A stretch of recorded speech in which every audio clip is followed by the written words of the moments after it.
The governor's son? Yes. Correct. So you guys went to the... You guys are on a quest to...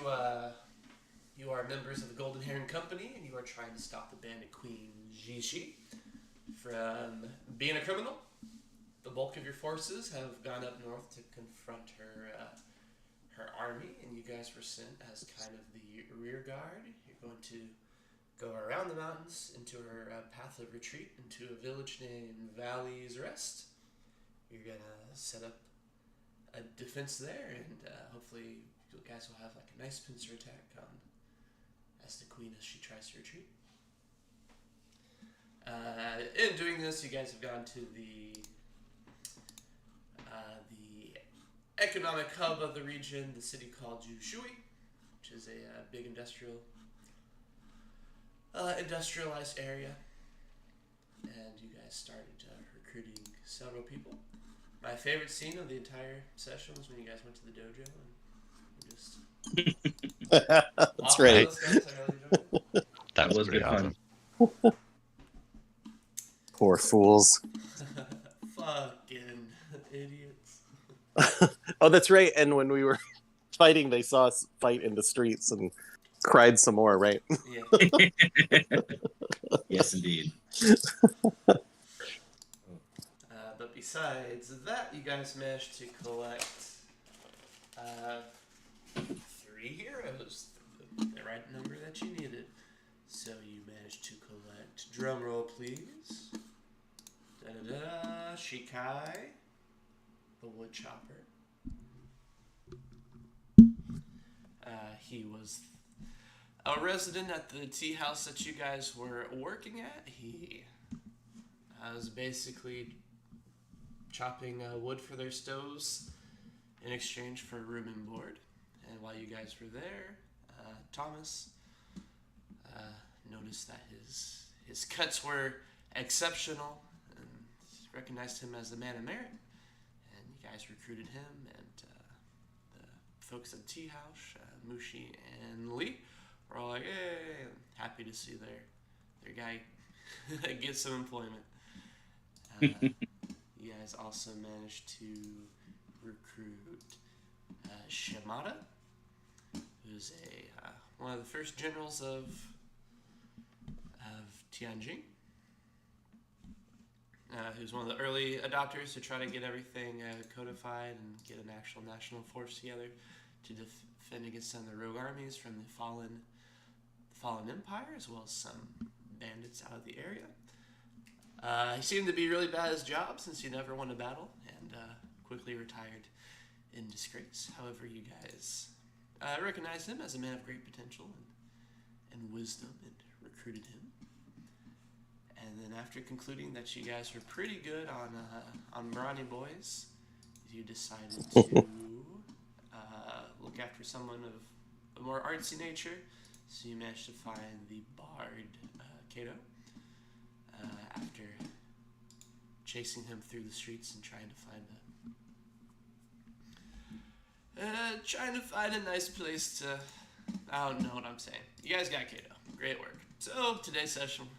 Nailed it. Nailed it. There's Mifune. Just keep him in the corner there. So today's session, where we pick up is that you guys have successfully gathered the number of heroes needed to get your party up to 7.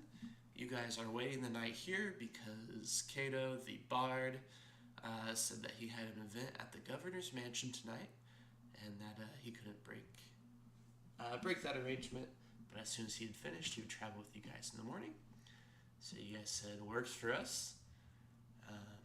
And you returned to the tea house to get some rest and recover from battle. So you guys have been resting and drinking at the tea house. You guys can recover all your wounds and that's right. focus points and spell slots and everything like that. It's still the same day, but I don't care. Rules are boring. Sometimes good company is all you need. We hit the save point. We're good. Yeah. So as you guys are,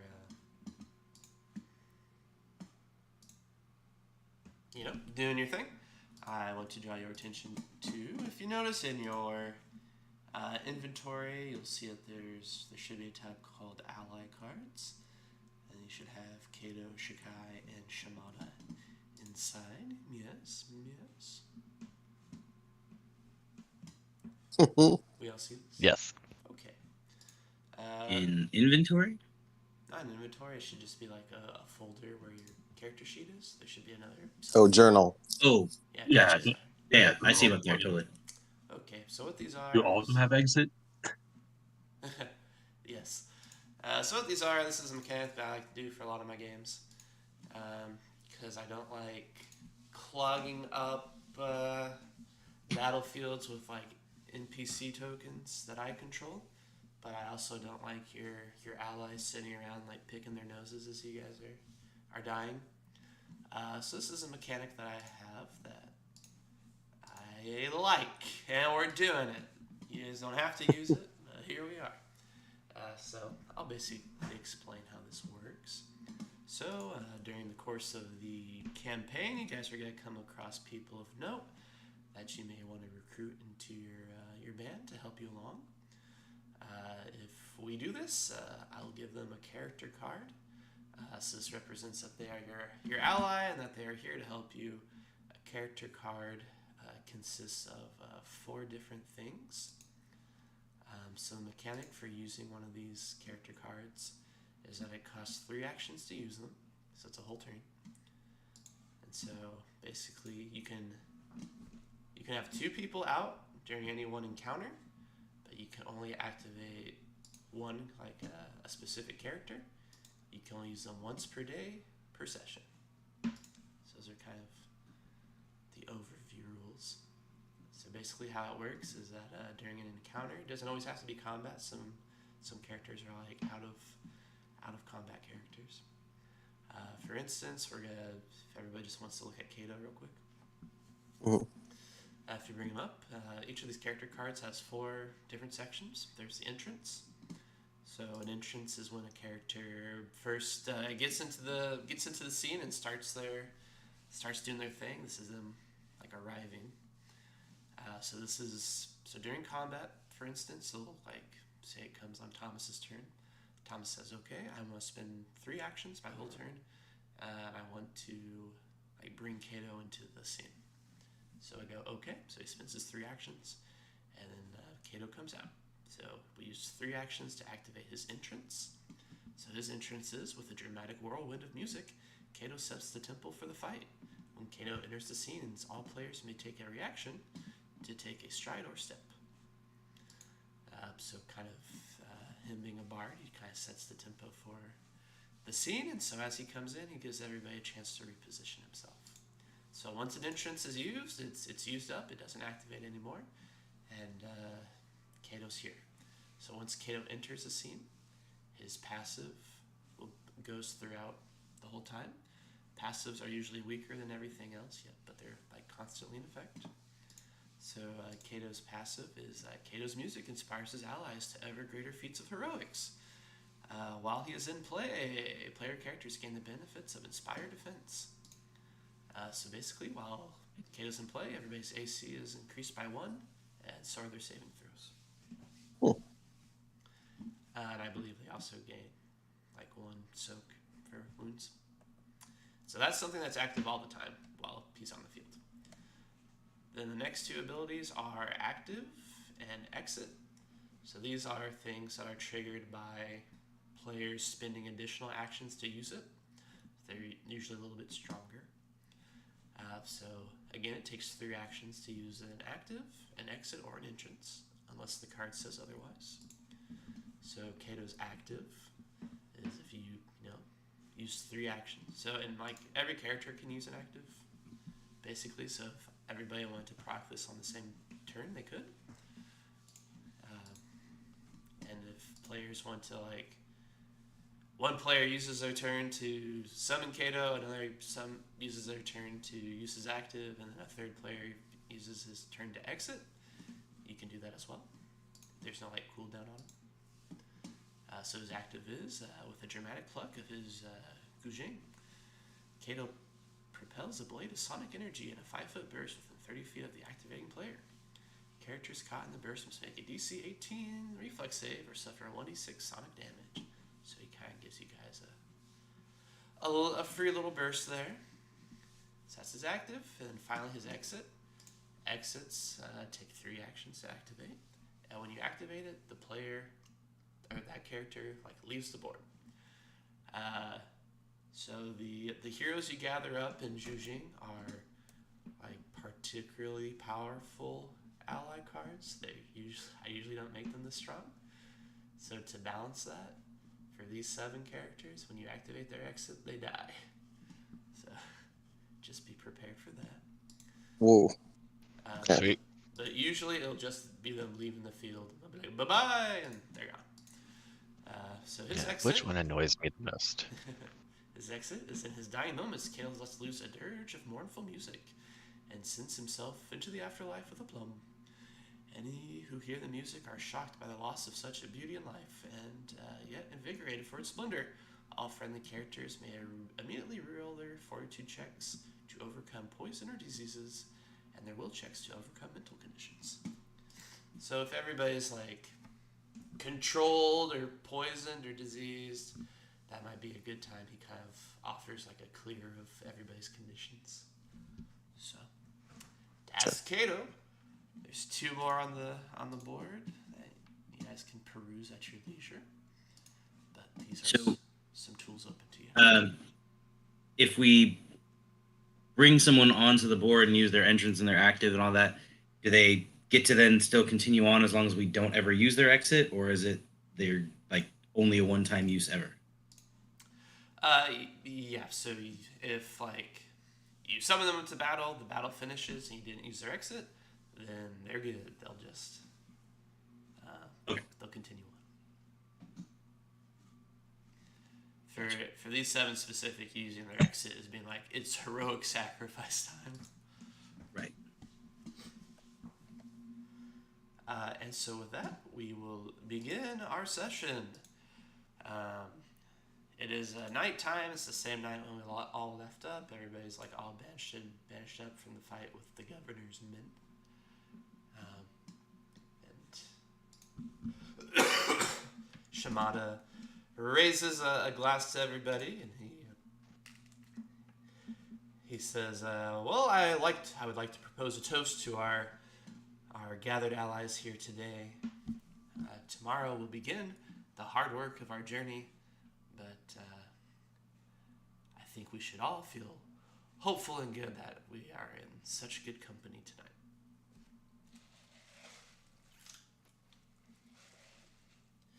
And Shikai... yes, we should hopefully be quite successful. Yes.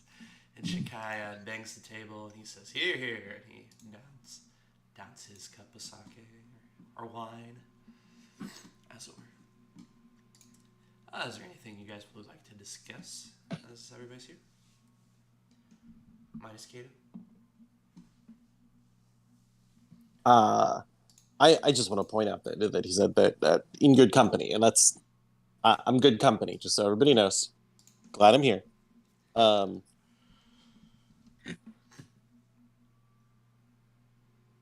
Akio is kind of curious a little bit about Thomas over here, and that mountain of healing magic you've got. Are you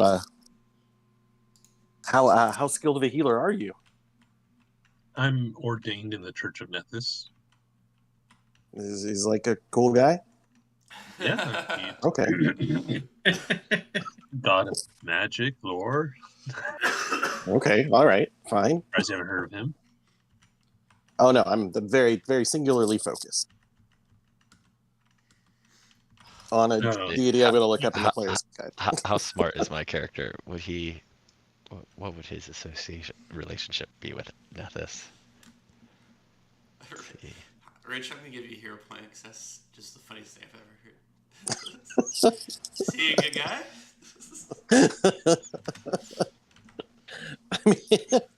I mean, my god is the god of sake, So Yeah. we hang out there. So that's where I'm at. Yeah. I don't know about all his magic and other stuff.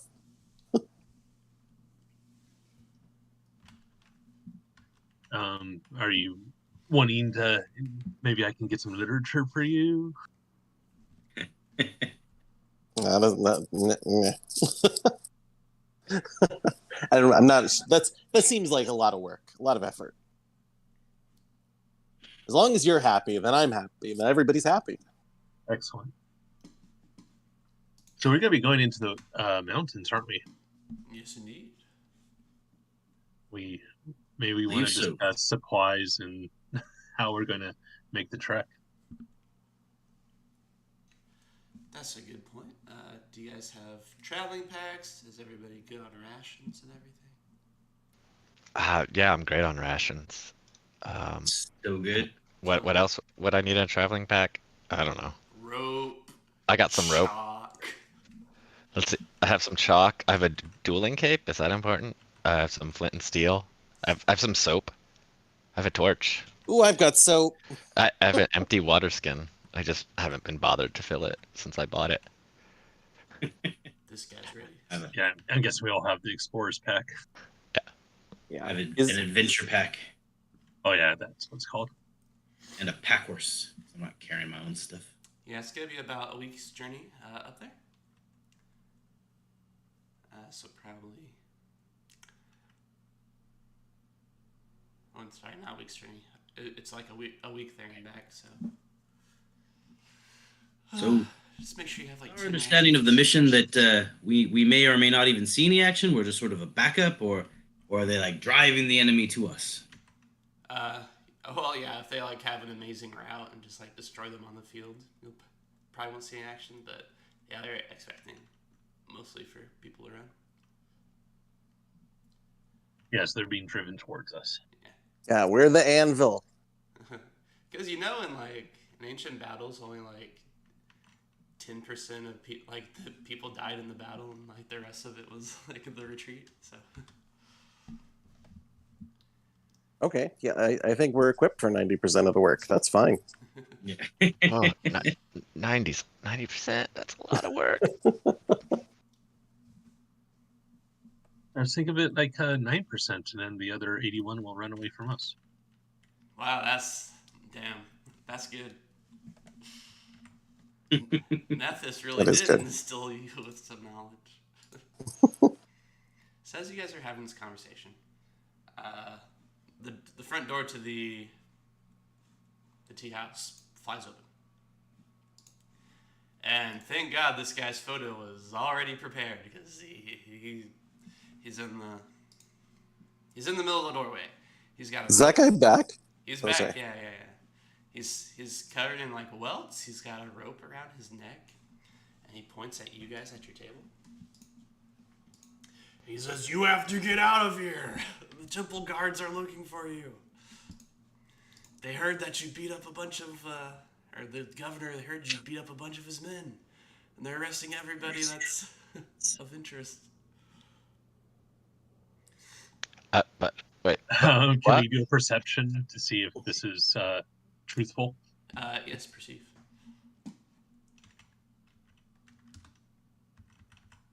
Yeah, this is not the most reliable source.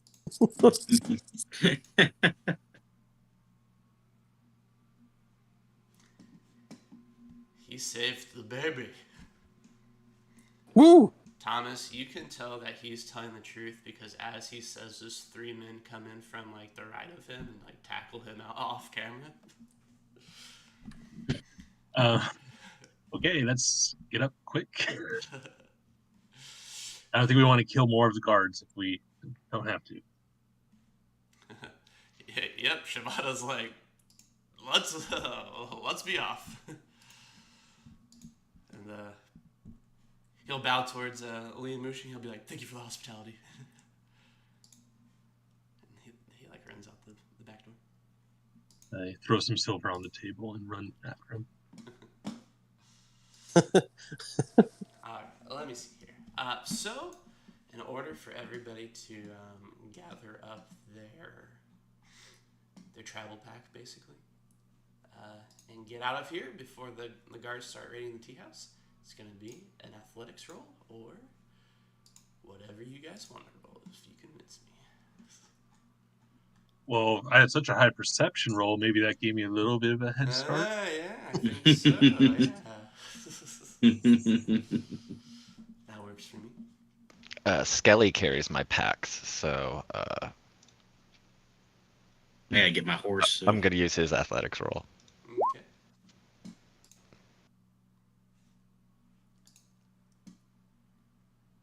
Can I try and tumble through this crowd? With acrobatics. Yeah. I gotta dance my way up to the counter and give him give this place what do I think? 2-star rating? Probably a 2-star rating. Oh, I apologize. I kind of forgot what my notes were on this. Everybody's actually going to roll initiative, as we're going to do another chase. As you guys Ooh, are okay. getting chased out I don't have a token to click on. You just want me to roll it. oh, yeah. I'll decide you guys.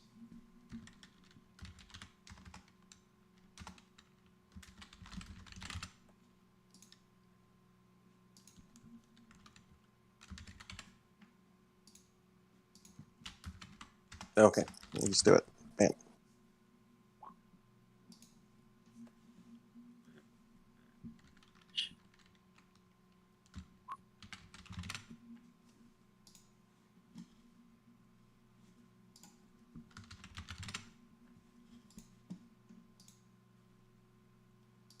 All right. King Bones with 24. Sun with 16. Bird with 12. Tomas, 18. And the guards go last.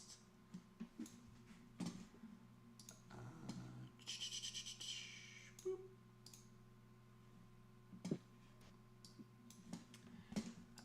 So welcome. What's up? Welcome back, ladies and gentlemen. We are once again here at the chase. Dun dun. Rather than you guys chasing after somebody this time, the tables turn. You're good to the ones that are getting chased. So you are getting chased by a battalion of guards, and so this is a level 4 creature.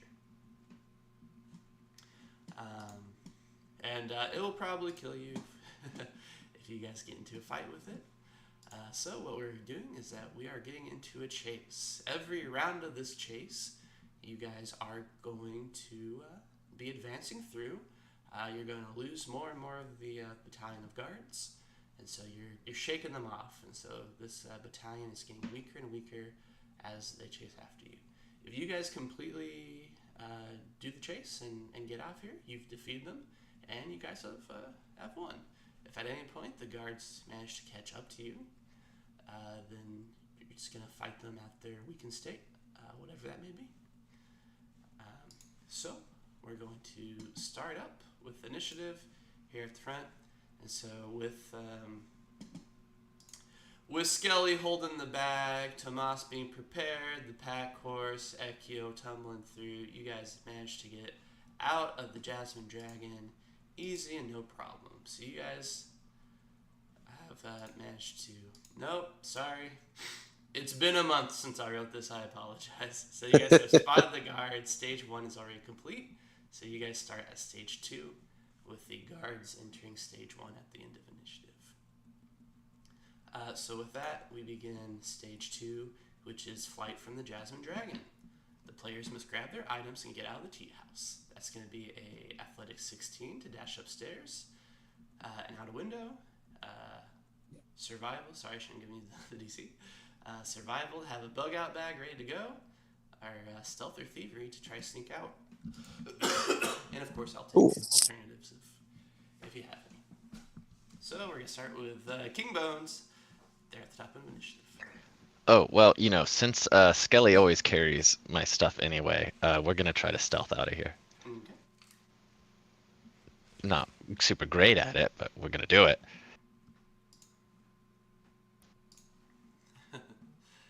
Okay, that is a failure, unfortunately. You know, the two Kicking it skeletons. off right. Yeah, the two skeletons trying to get out of here. Not as sneaky as one would hope. Okay, next is gonna go up to Thomas. Okay. I trap all light, so I go and try survival. Make sure my bug out bag's with me, Okay. and I am going to use a hero point. Well, just to stop you from Oh, doing that. okay. For survival, that actually is a success. So Oh, Thomas is sweet. prepared, and you're out of there. So we gain 1 point. We need 4 points to get out of here, but we gain 1 point towards resolving the chase. So next we'll go to Sun. All right, so all my stuff's pretty much on my pack horse, but he's definitely not the stealthy type. I don't know what kind of thing is coming at us. I know what he would like to do is like, I don't know if this makes any sense for what's going on, but he would actually like if he sees the guards like kind of pissed about the situation, so he would like to like intimidate or shame them and maybe like try to like scare them to back the hell off for a little bit, while he grabs his horse. But otherwise, if I can make an athletics check, if that makes more sense. No, if you want to try and intimidate them, you can. All right, It's gonna be a higher DC than the athletics would be, but that's fine. He's angry, not necessarily wise. So, right. So basically, he's gonna yell and say things like "Your governor is a fool and a fraud, and his son is a monster, and you should be ashamed of yourselves for serving his treachery."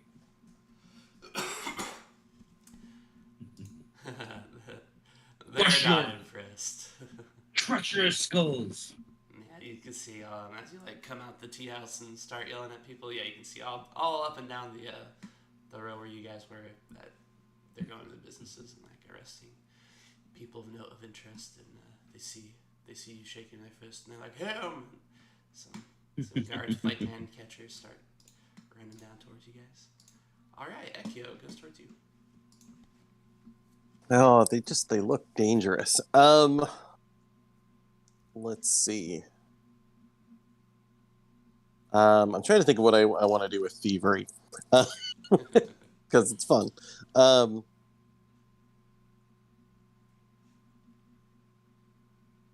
That seems. Let's see. Does it? They're looking around. It's a chaotic situation, right? Are there lots of people in here? Is there a crowd? Are they running around yet?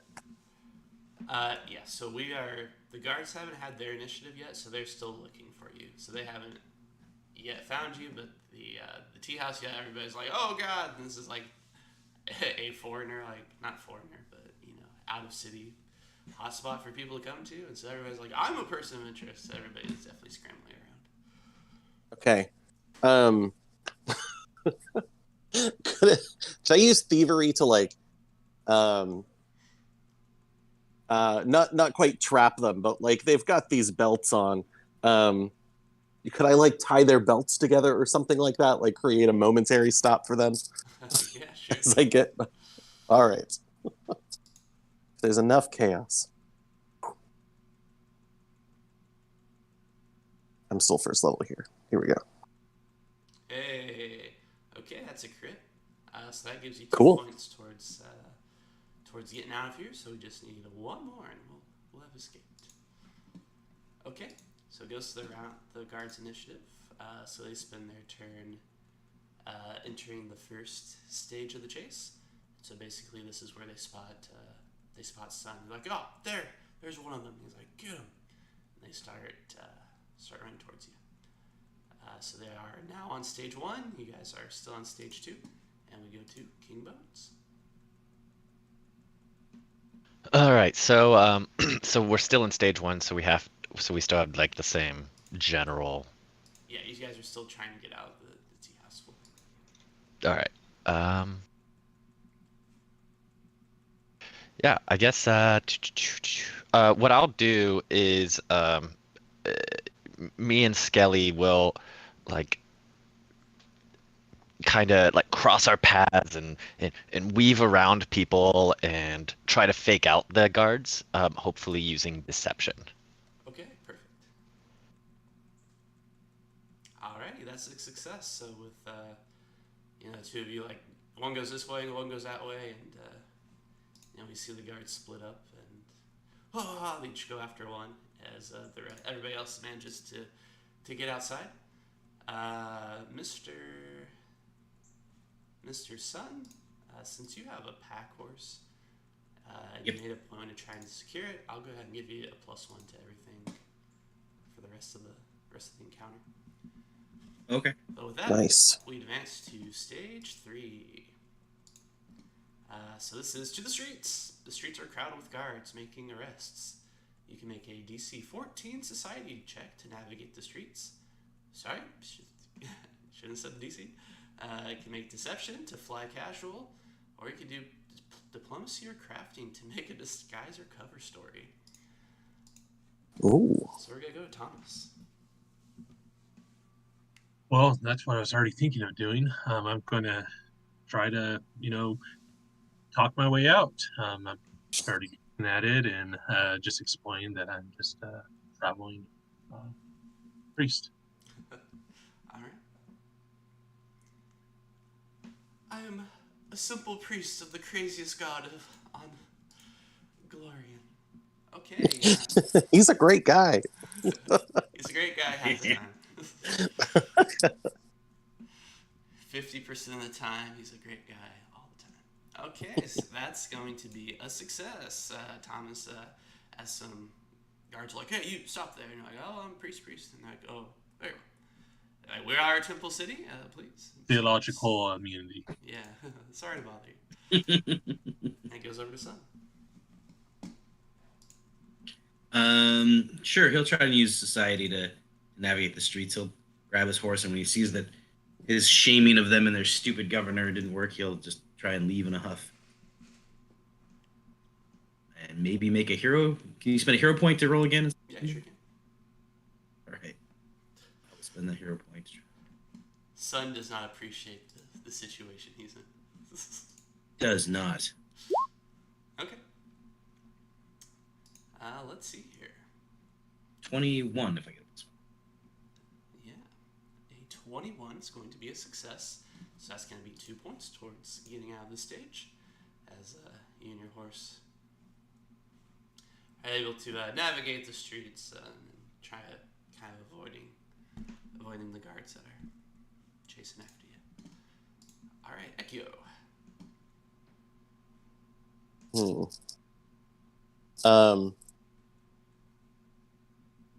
Let's see.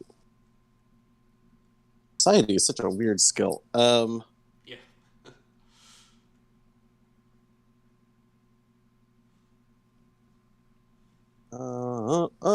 But I think that one.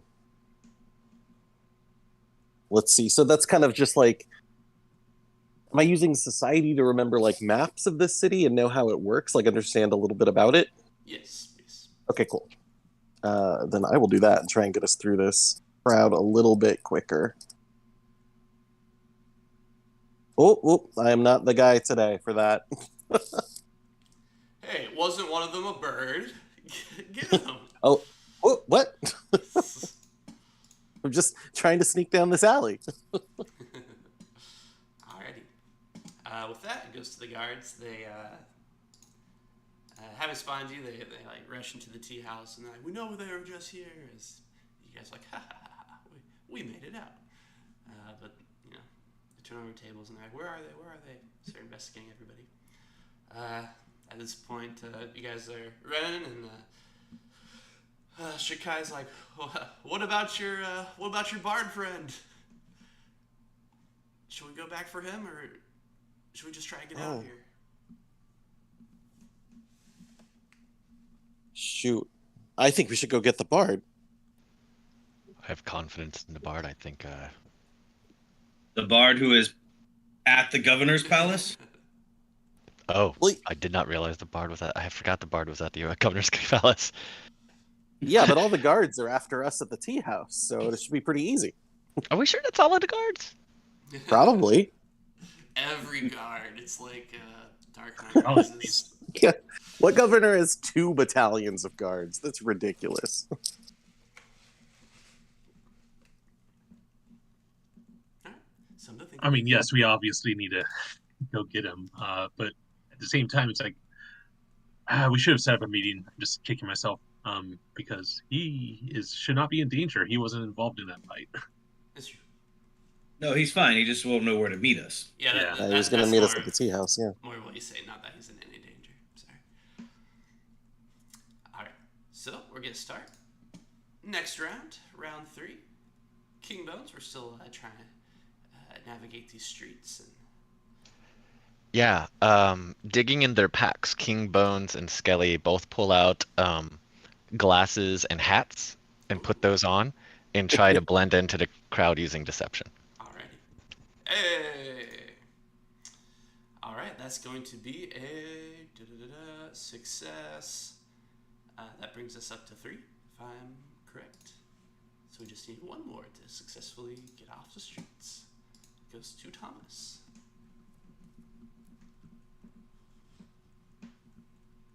I think I'll use diplomacy to try to explain that or I don't know how close Richard is to me, if like he's in the area. I just want to say like he's my servant and he needs to Oh, yeah, be with me. perfect.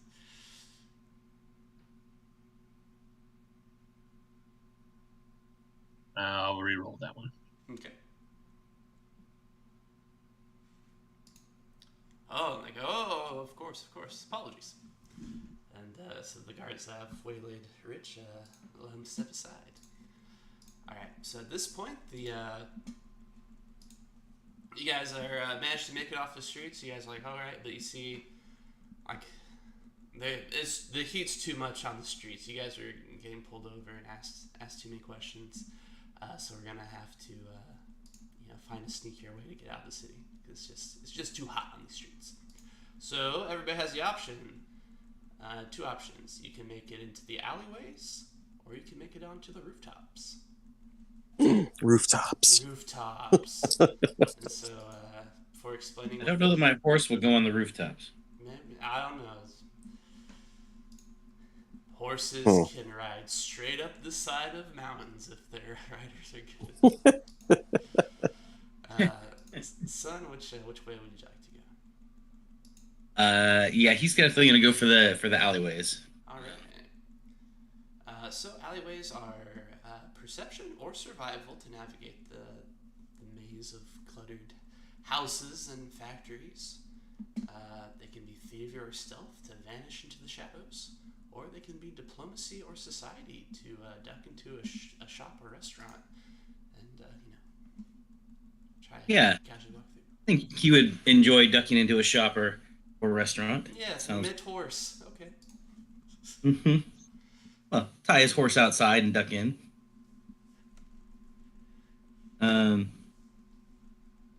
Find a place to visit there. He'll make a society roll. Oh, well, that's going to be a success as you managed to. Some guards are coming through the alleyway, And while he's ducking into the shop, he would be looking for or inquiring as to, depending on what kind of shop it is, but he's interested in finding someone he could pay some money to make some to deliver a message. Oh, okay. I'll let your money do the talking. Okay. Instead of a roll. How much are you offering? So if someone would be interested, he would try to write a note out to the bard basically and have it delivered to in the care of I don't remember the tea shop owner's name, but he would, I think. Basically send it to the tea shop owner to be given to the bard when he comes there looking for us to tell him a particular part out of town to meet us. Okay. How much are you offering to the cinder? He'd offer a silver. No. Okay.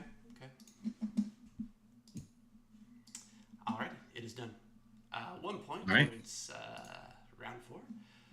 Next is Ekio. is it going to make things significantly harder if we split up? Not at all. Okay. It doesn't affect Okay. anything. Because I would much rather run across the rooftops. All right, Ekio sees the sun turn into the alleyways, and you look up and just reminded of the mass fountainous expanses of your homeland. I mean, they go the same direction. I'll just get a bird's eye view. Any number of players can choose to scale the buildings and run along the rooftops. Can be Doing it. Athletics or survival to climb, acrobatics or perform to bounce along the sides of buildings, or crafting or arcana. I'm funny. Crafting or arcana to use a nearby device to lift yourself onto the roofs. Oh, very cool. No, I'm gonna bounce right along and get up there as quick as I can. All right. Some little flaps to help out, but definitely not flying. No. All right, very cool. We definitely get just a Catch a Tiger Hidden Dragon moment of you like boop boop boop, just bouncing between the walls. Yep. Very gracefully. 2 points towards this stage. At this point, the enough people in the tea house will be like, they ran out, or it's all good. The guards burst out into the streets and start fanning out. The ones that are like onto you guys. There are guards everywhere, but these are the ones that are specifically like, get them. Oh. Okay, so they're on round 3, just one behind you. King Bones, alleyway or rooftop? Alleyway. Yeah, King Bones. King Bones and Skelly. They're gonna, duck into an alleyway. Maybe there's a little bit of commerce going on. They do a quick swap of their hats to wigs, and then they just kind of try to blend in with other alleyway folks, and we'll use diplomacy. Okay. All right, that's a success. Has lots of interesting looking people in Tianjin, so they see you guys and they nod as you start to navigate your way through the winding ways. Thomas, one more point till we're done with this one. Yeah, I'm going to break off through the alleyways as well. Use society. Okay. Oh, I can use diplomacy for alleys? You can, yes. Okay, just keep doing that. All right, perfect. And with that, we're going to advance to the next section. But first, a 5-minute break. Sorry to break this up.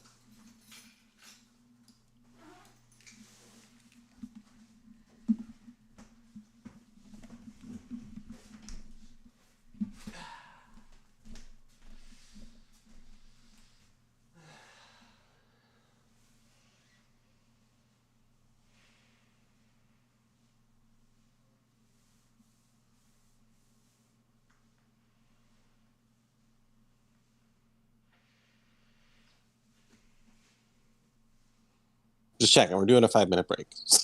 Yeah, that's what I heard. Yeah, that's what I heard. It was kind of all in the same breath, so yeah. I'm trying to figure out what I'm gonna do when I level up. So. Okay. Yeah, I think I'm going to become a master in acrobatics and stealth. No, an expert. Yeah, I'm going through some dedication feats trying to. I'm like, maybe this. No, I should just do a class feat because summoner, and I need to make my Eidolon, actually decent. So I keep going back and forth if I want to do something funky and weird with a dedication, or if I just want to keep making my Eidolon weirder. Mm-hmm. I'm gonna take a straight up shower and then just decompress. My hair, look at this. Yeah, I always think the class feat is fun, and then we get a skill feat, which is just like, I don't know. Skill feats never excite me a whole lot. Yeah, I'm not playing a skill monkey, so. Yeah. There's a couple of them I think they're cool, but there's a lot of them that are sort of like meh. I think I'm taking gather information with society instead of diplomacy. Just There's also if you don't like anything else, one of the skill feats is skill training, where you just get to get trained in another skill. Oh, that makes sense.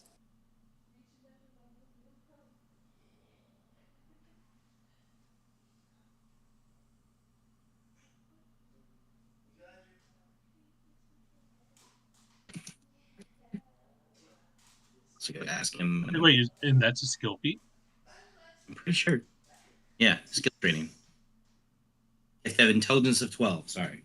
Yeah, no problem. There's only 4 skills I'm not trained in, and I have feats so that I can use other skills for 2 of those. You're probably good on that. Oh, you need 2 more. Yeah, just 2 more. I'll never be able to intimidate anyone.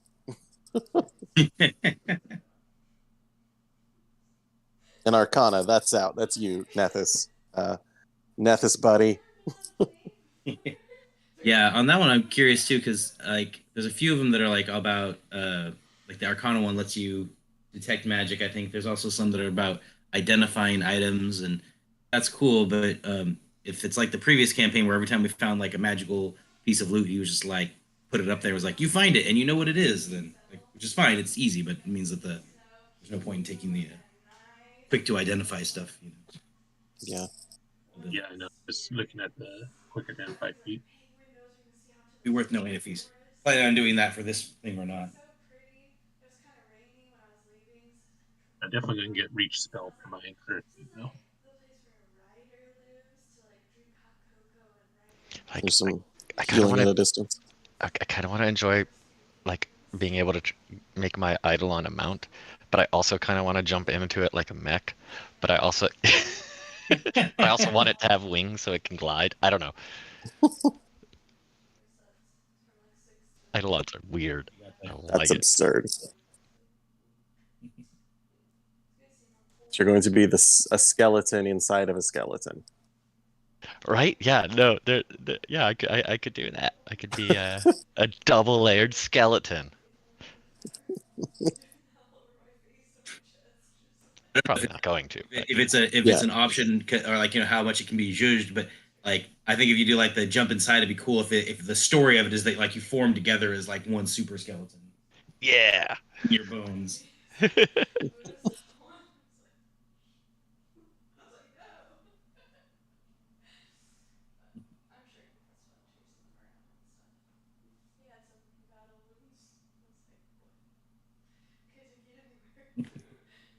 Where we find out that you're not actually a typical humanoid with an eidolon. You were an Etten that found a way to split itself apart.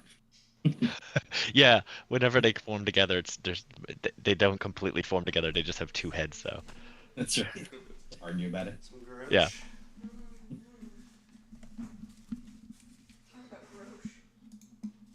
I'm back. Sorry about that. Is everybody Mhm. good? Yeah. Yeah.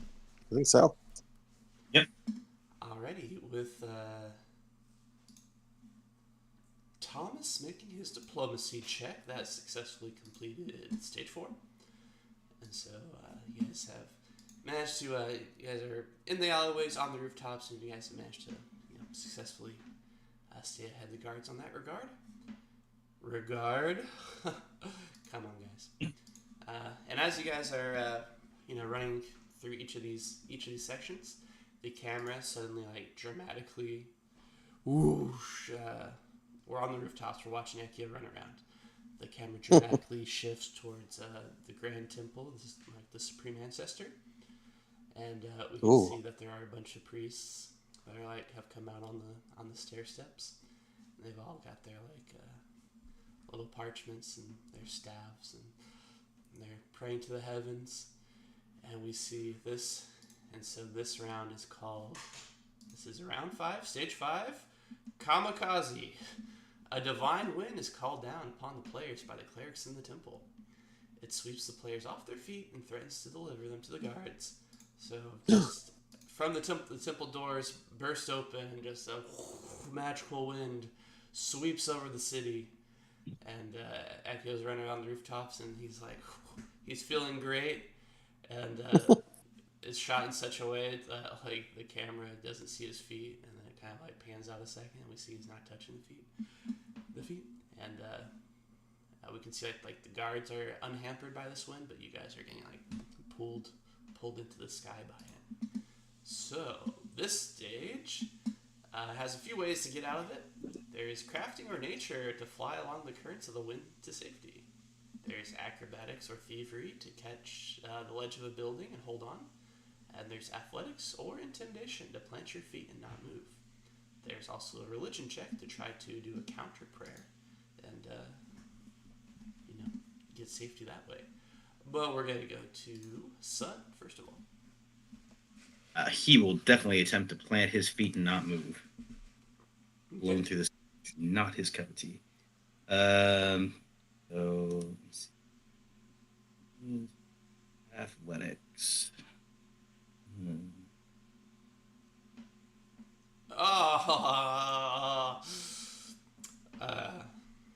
Sun. What did I get? Oh, yeah. Wow. I don't want The to. mountain of a man, and he will not be blown about. That's right. Sun is such a cool character.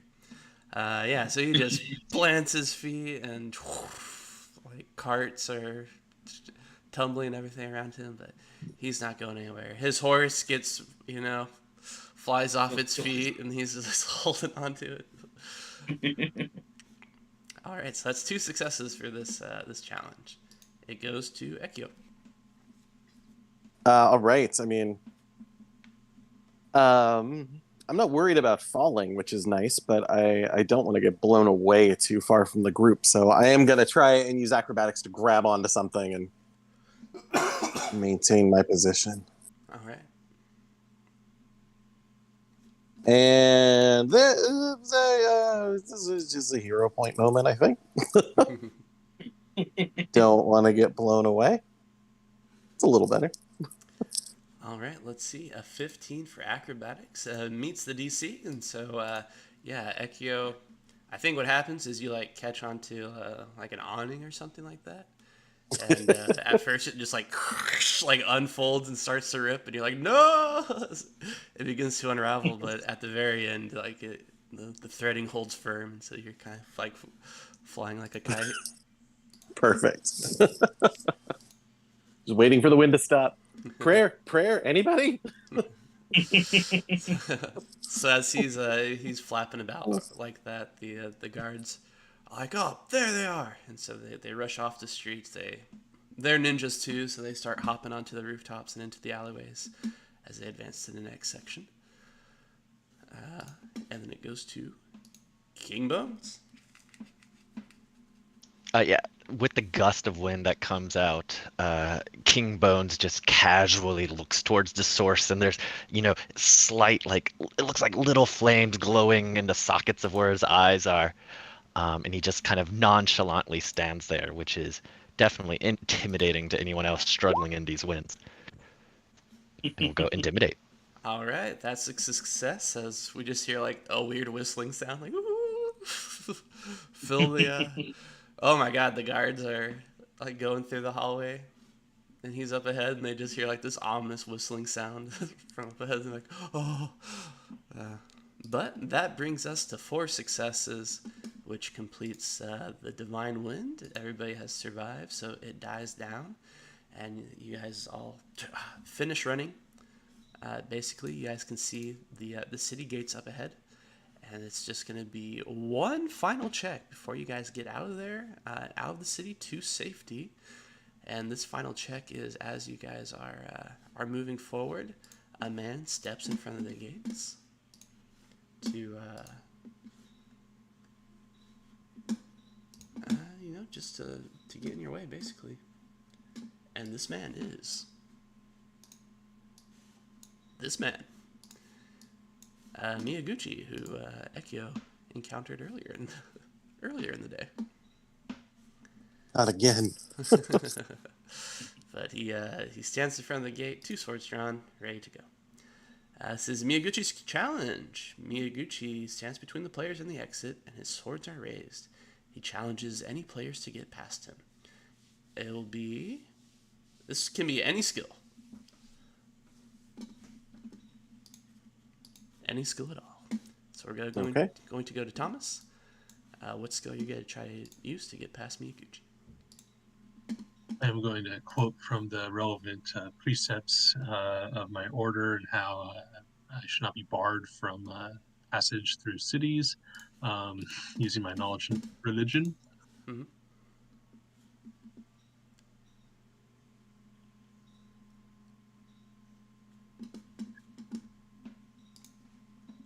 Alrighty.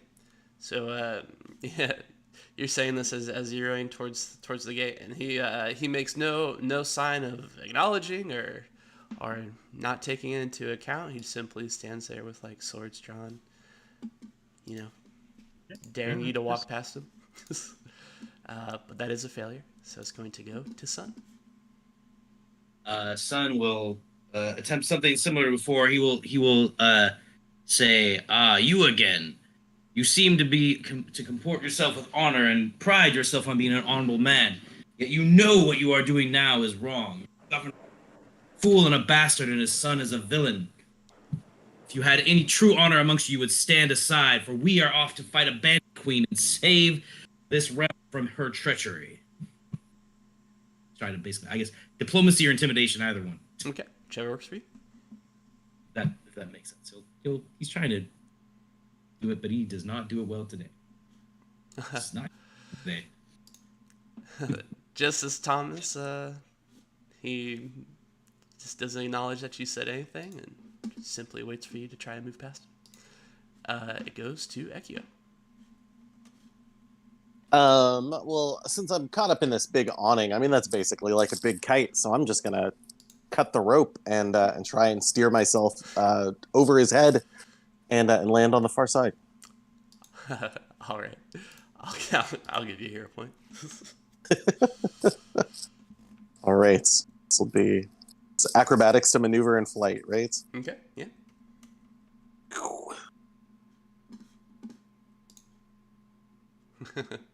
All right, as you do this, you see him draw out he uses his second smaller sword, his wakizashi, and he like casually like.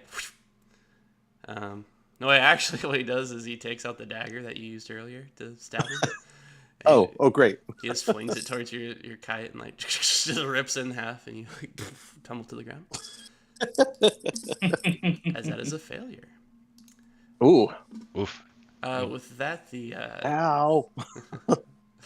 the guards advance to the next stage, to the kamikaze. So they're not having to deal with it, so they're just finishing up the rest of the lap to get to you guys. All right, goes to King Bones. King Bones and Skelly, they decide to just charge him. They go running at him, and they're going rah! Well, at least King Bones is, because Skelly doesn't talk. And then as they get close, they just collapse into piles of bones and just try to let their bones rattle and slide past him, and then attempt to reform on the other side. So using deception. All right, I'll give you a +1 to this. Alrighty. That make it 21. A 20 is the DC, and so you fall apart and slide past him. And so as this does happen, he like goes to chop at you, but you fall apart, and we get a slow motion. Skelly and King Bones disassembling as his sword slashes through like vertebrae and stuff like that, or it would if you hadn't disassembled at the right time. And so you get past him, and with that, he gives a smirk, and he sheaths his blades. So one success gives everybody 4 points with him. And so you guys managed to pass. And with that, he sheaths his blade. He says, "Let's go." And you guys gained Miyaguchi on your team. Oh, He joins us? Mm-hmm. Wow. And with that, you guys head out of the city. It didn't seem like at the time that whole his master is shameful is a really good argument. Yeah, exactly. yeah, it was totally that.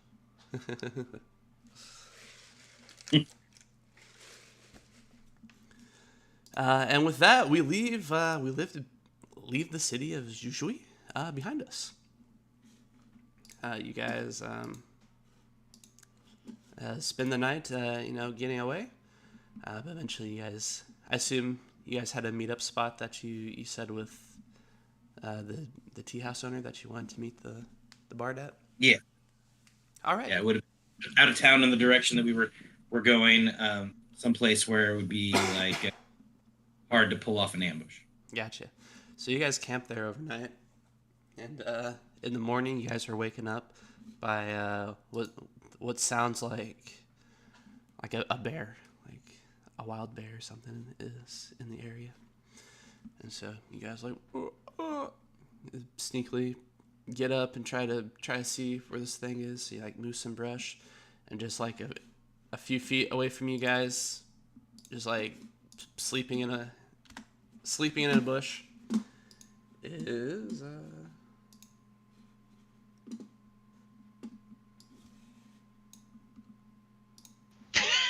We just can't get rid of him. Oh my gosh. He's got broken handcuffs on his hands, and he's beaten up, but he got away from them.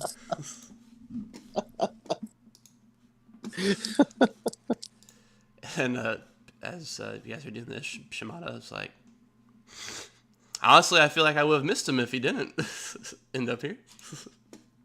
Yeah. That is true. I've grown quite fond of his behavior, his buffoonery.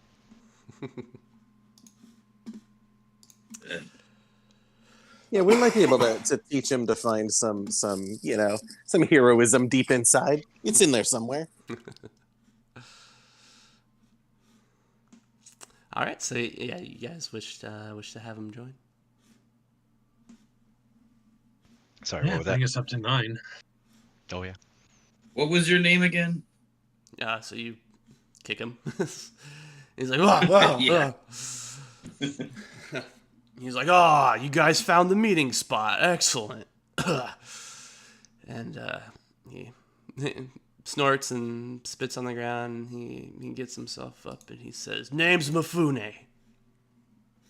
Ha! Pleasure to meet you officially, Buffoone. Hero point. So yeah, he scratches his butt and he's like, all right, so where's this city we're heading to? Why and how are you here? He's That like, note I left was for Kato, not for you. he's like, oh, I'm a hero. Do you think those puny guards could keep me jailed for long? And he takes out a bottle of sake and drinks it. And as you mentioned, Kato, you guys hear a flute trilling in the distance. As you guys see Kato walking down the road, playing his instrument. He's by himself. Yes, he is. Okay. Woo. No fan club. No fan club. And he joins you guys in the brush and he says, good morning, all. How's your evening? That is pretty uneventful. Went for a nice jog. Made some friends. Right? He takes a look at everybody. He says, I see. He says, well, everybody, my name is Kato. Pleasure to make your acquaintance. I am a traveling bard. He gives a bow. And Mifune snorts and he says, Mifune, hero. He flexes and waves his Nodachi around. Look at that. He found that heroism already. The heroism was the friends he made along the way. Shakai nods to everybody and he slings his axe over his shoulder and says, I am Shakai of the woodchopping school. And Shimada says, and I am Shimada Kambe. And he bows his head. And the camera zooms over to Miyaguchi. He says nothing, and then it pans over to a player. I'm called King Bones, and this is Skelly. I don't have much more of an introduction than that. Hi. Hi, my name is Tom Eyes. I suggest we start heading out while we talk.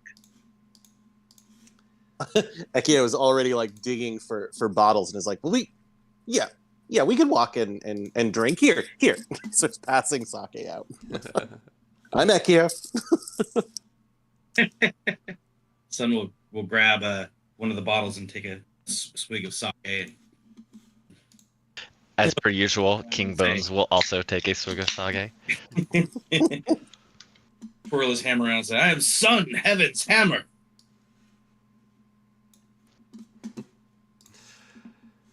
We love him. Alrighty, that's gonna complete. That is chapter 1. Ooh. So Nice. the heroes are gathered. We're gonna move into chapter 2. So just give everybody a few minutes to. Everybody's level 2, so change whatever numbers you need to on your character sheet. I'll show you some. There you go. There's the map if you guys fought. Out that you guys can see because there's no character tokens on it, but would have been on there If we fought. if we fought. Nice. And then if you guys ended up going to the governor's dinner, there's Ooh. an image ready for you.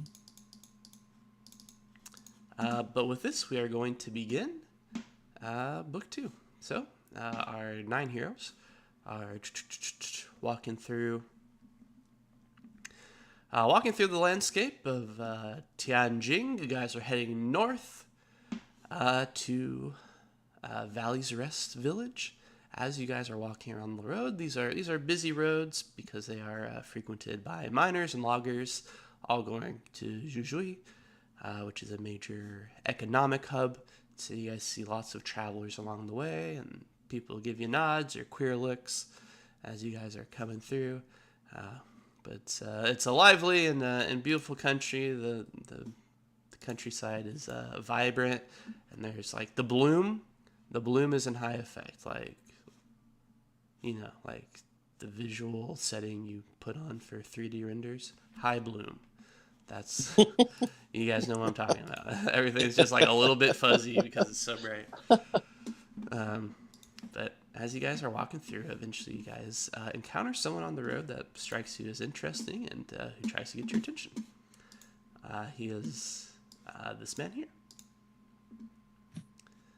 So there's an old monk who is being accompanied by a pack of dogs that are all nuts, and he's traveling with a walking stick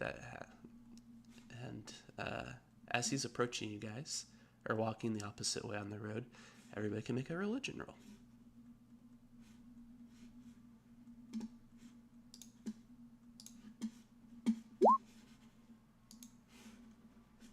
Shame. If Ekio didn't make this roll, it'd be hilarious. Oh, uh-oh. That's actually one of the things you should just give them an instant success.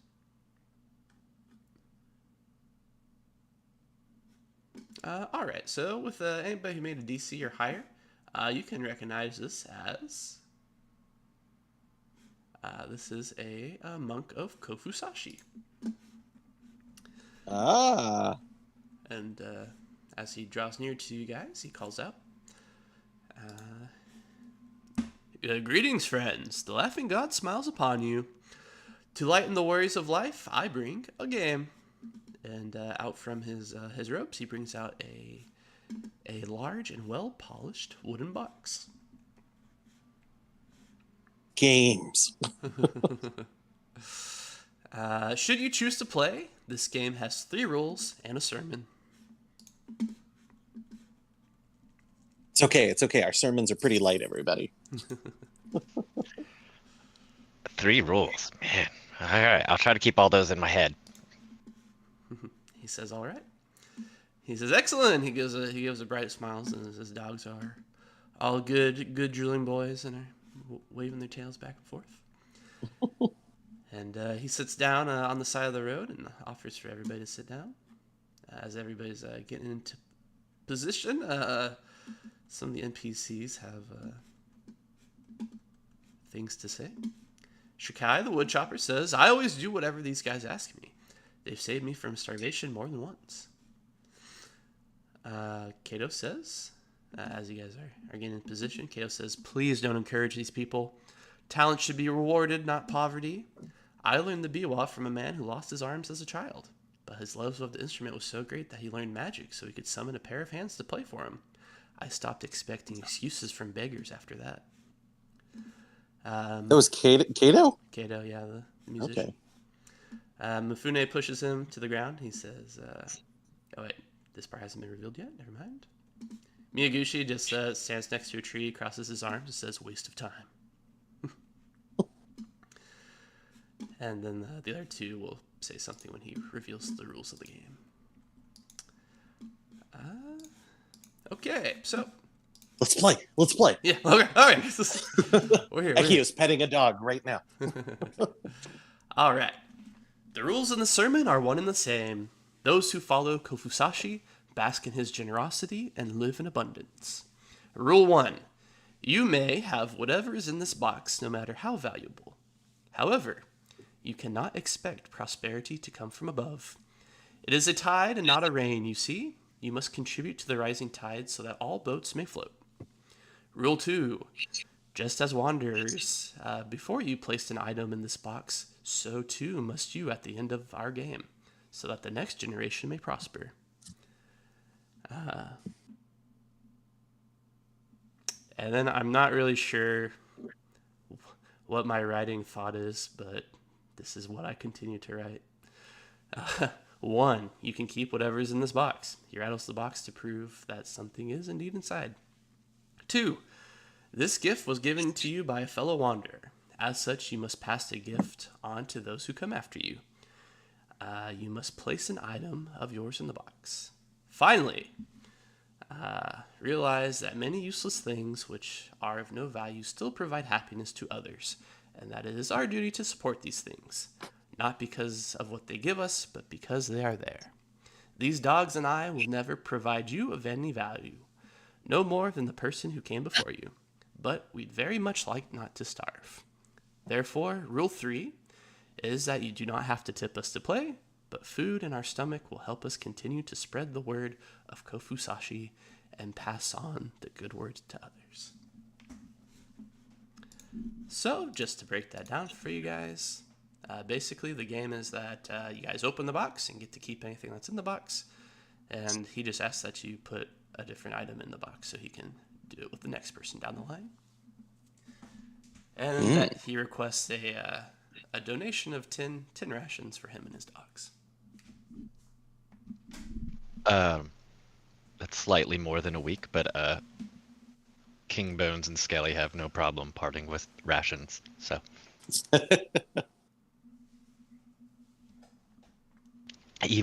King Bones will give them 7 days, so I can give them 7 days. Oh wait, no, I have bulk 2, so I have 2 weeks. I can give them both. I give them 2 weeks of rations. Awesome. He says, thank you, my generous friend. And he will pass out some of the food to the dogs that all yip happily. He says, well, as the generous one, would you like to be our player in this game? Absolutely. I gotta know what's in the box. Could be anything. Even a boat. I hope it's a boat. Is it a boat? I'm ready. Let's do this. Wait a second. Is it a boat? Yes. Let's do it. So as King Bones is getting into position, Mifune's opinion on the position is, so this guy wants you to gamble on an item someone else gave him, and he wants you to tip him for it. That's a scam if I ever heard one. And Shimada says, if I opened that box, it would be a brick. If another tried, it would be a jade statue. So, little bad opinion of himself. All right, King Bones. Pantomime, if you would, opening a box. Excellent. Inside, you see that there is a rope. Ooh. But wait, that's no ordinary rope. Inside you find a rope of climbing.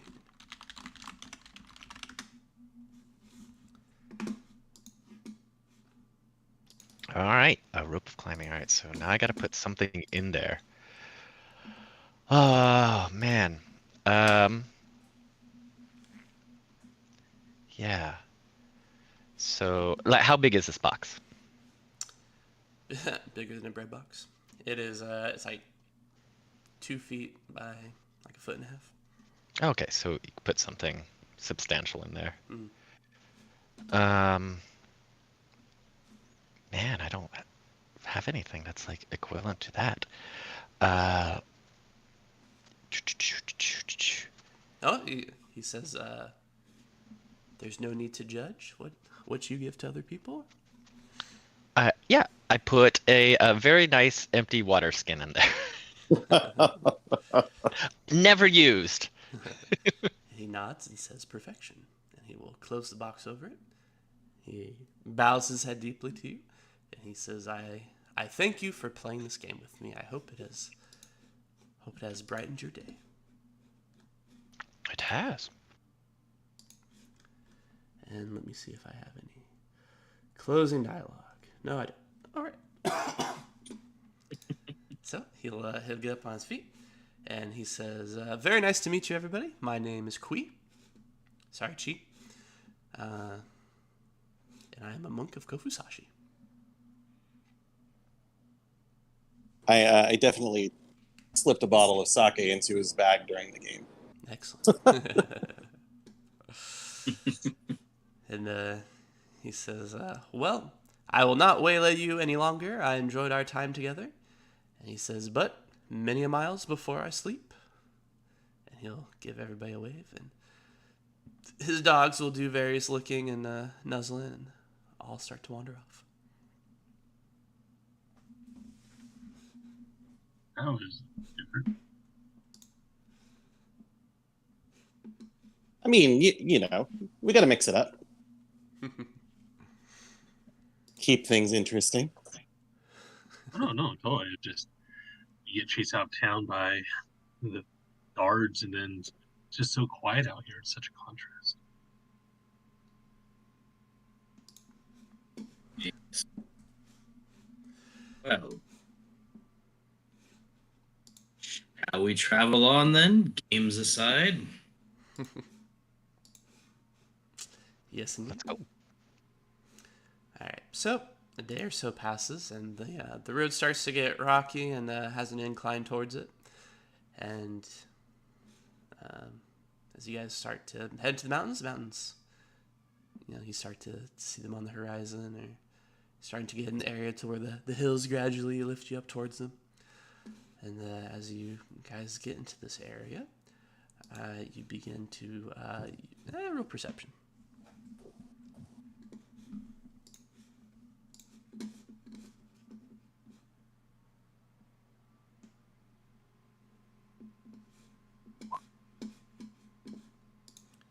Okay, Tomas, Sun, and Kato. Sorry. All good. So you guys all hear a song being played over some hills not too distant in the wild. It seems to be like a funeral dirge or something like that. But there are voices that are wailing in agony and discomfort.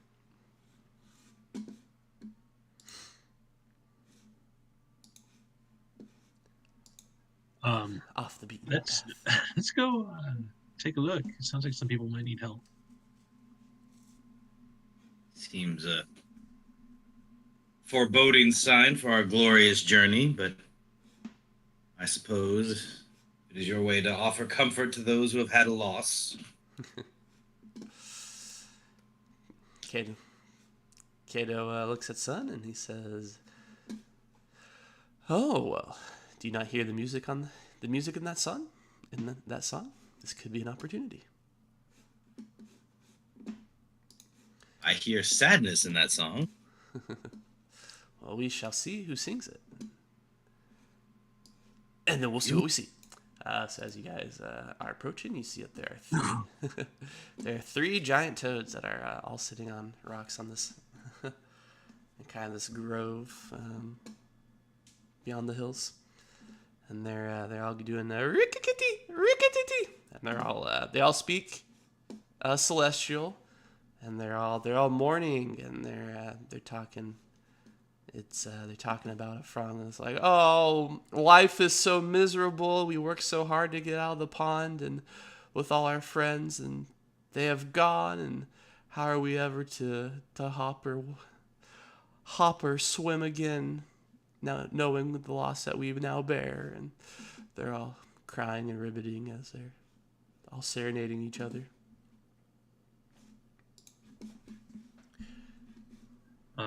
Excuse me, I say in session. So, two of them keep on singing, but one of them sees you approach, and they say, "Oh, great! Now we are a gawking stock. Have you come to look upon our misery?" We heard your prize, and we just want to see what's happening. I'm sorry, what were you going to say?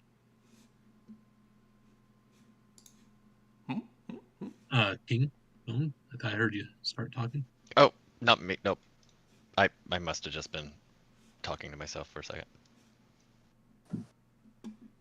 Yeah. So we're on a journey, but if there's anything we can do to assist you in, if it's something short term, like did you have some loss? Is there something endangering you?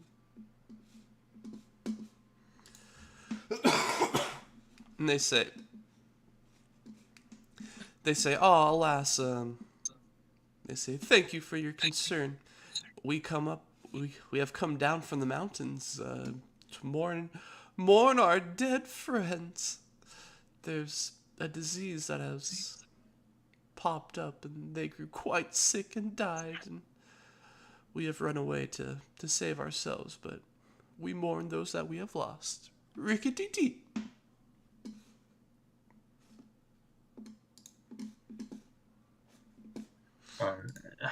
Are all three of you not diseased? They say no, it's some kind of fungus that made it quite hard for them to breathe, and they choked on it. Oh, happy three of you could make it, but that sounds horrible. I'm so sorry. And they all cry. At this point, everybody can make a nature or arcana roll.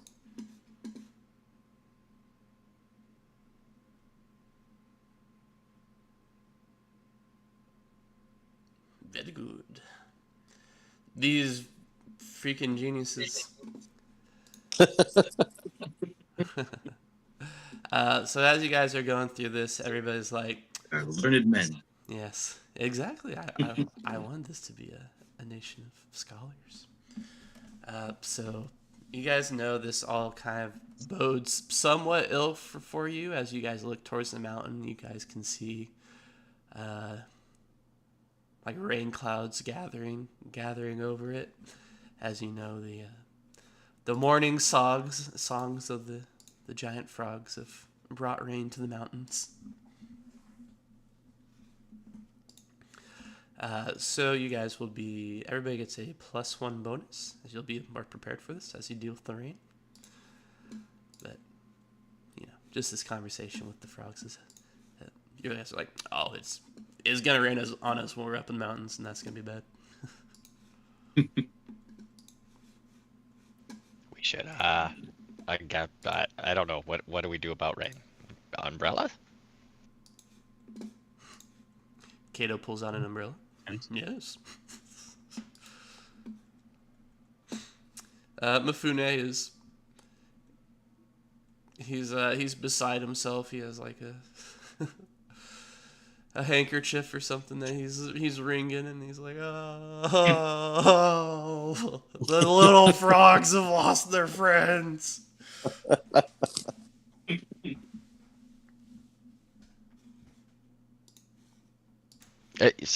What? did they did they lose their friends or did their friends die? Their friend's dead. Okay, I just want to make sure I was understanding. Yeah, they got like tuberculosis or something. Some sort of fungal infection that killed them. According to the frogs. Well, that's fun.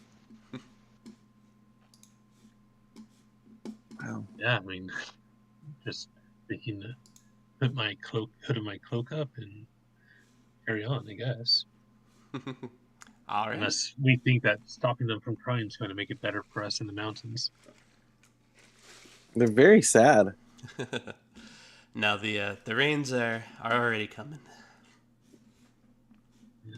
We Well, just interpreted this foreboding sign as a signal of the upcoming bad weather, basically. Yes, yes. Gotcha. All right. Yeah. Well, I mean, I'm talking good shit about rain, so let me see if I can find a rain soundtrack real quick.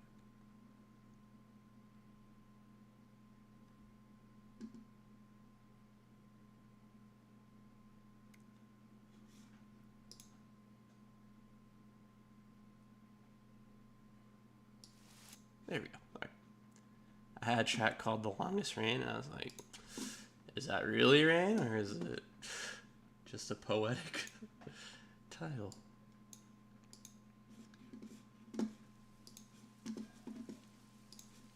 Ooh. Are we immersed yet?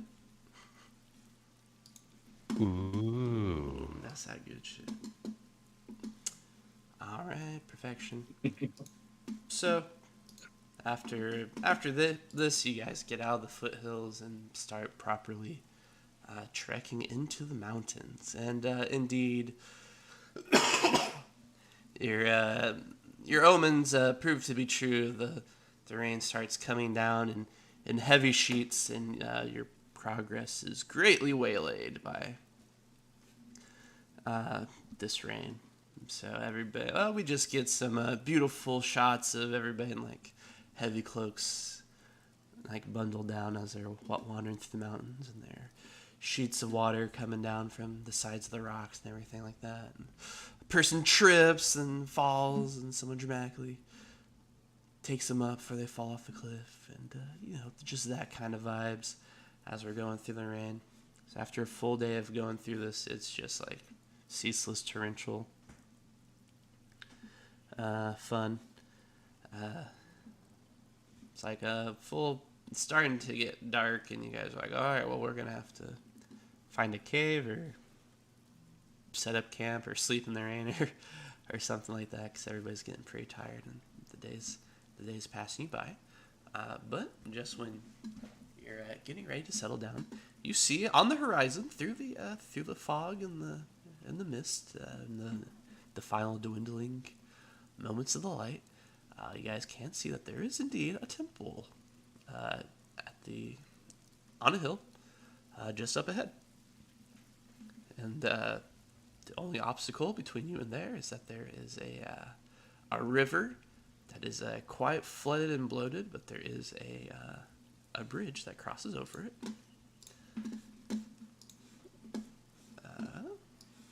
Sha-da-da-da. And as you guys get closer and approach, you guys can see that this is basically at the state to where the river is like almost at the level with the walking. Like it is at the level of the walking path on the bridge. Mm-hmm. It's not quite as high as this bridge, but this is what the AI gave me. But there's like water flowing over the top of the bridge at the moment, but it's like not even an inch thick. It's going, okay.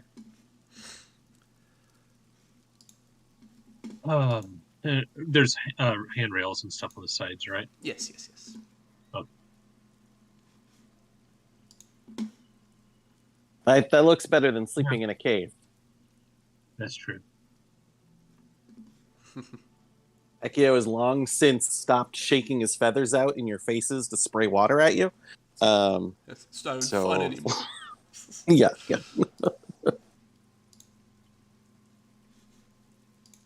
Yeah, we can camp here or rest here. people want. Let's do it. Let's cross the bridge. Let's get to the temple. Oh yeah, that'd We'll have be even better. food. All right, perfect. As you guys begin to trudge over this bridge, you hear a female voice call out from you from down below in the river. And she says, "Travelers, it's lovely weather we're having, is it not?" And you guys can. It make is not. This cold's getting me right to my bones. Everything gets you right to your bones. True. Perception check.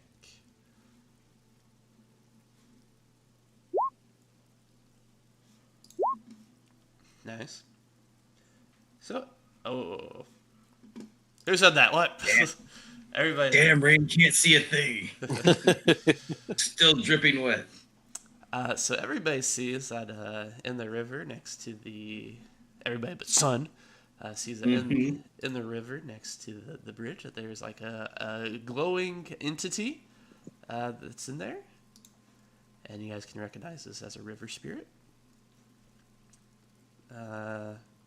You can tell from her voice, usually a docile thing, but she's grown overconfident from her banks being flooded, and so she usually wouldn't talk to travelers. But she says, "Well, I think it's just divine. Have you all come to see the boar?" No, but maybe now. Is that who resides in the temple? She says, "Oh, yes, indeed. Children come all the time to pay him a visit. I can't remember his name, but yeah, there's a boar god house in that temple up ahead." Ignore that. I was like, "What the?" I'm typing in my updated spell and I hit the wrong button. Thanks for the Do information. children leave the temple? Oh, yes, of course. Okay. The monks there would never harm anybody. They are good people.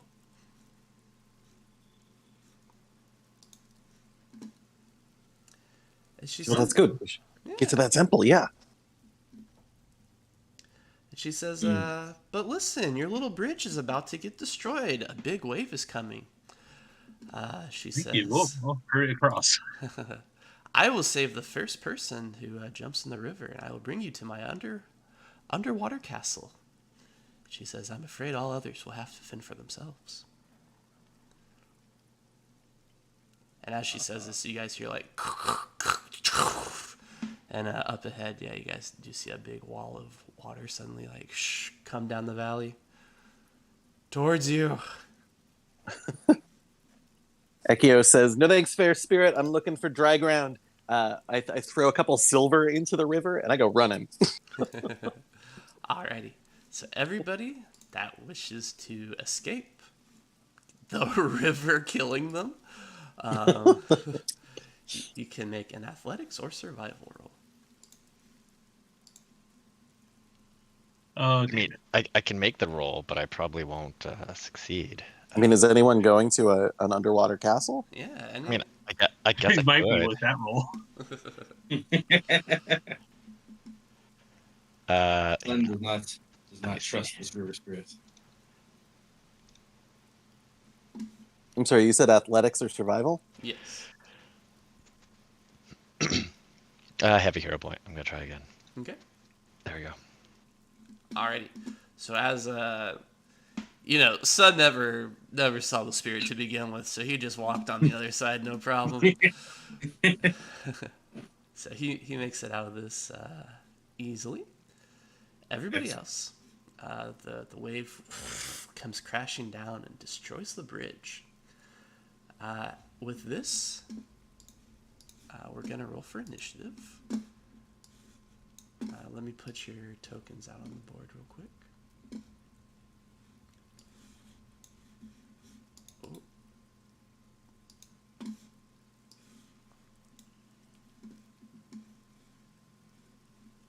And Tomas.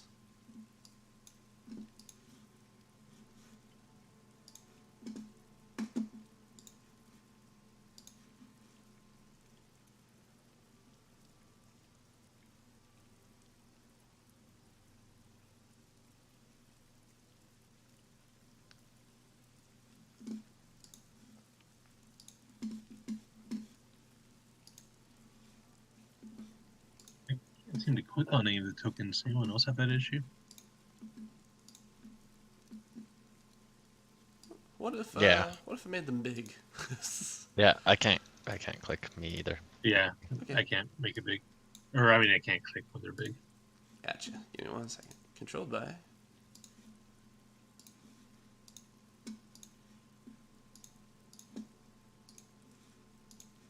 Howza bowza nowza. Perfect. Yep. Whoa. Based.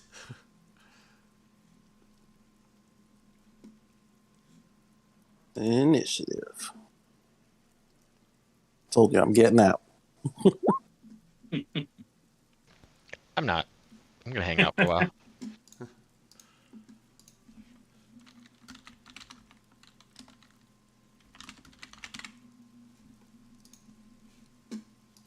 All right, so this is a hazard. It's gonna go at the end of the turn. But the way it works is that its first effect goes off. It's like as a reaction, as initiative takes place. And so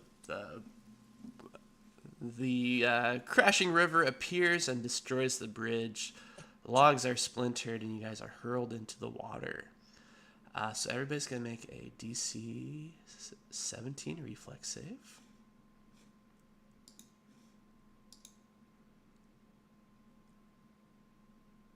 Okay.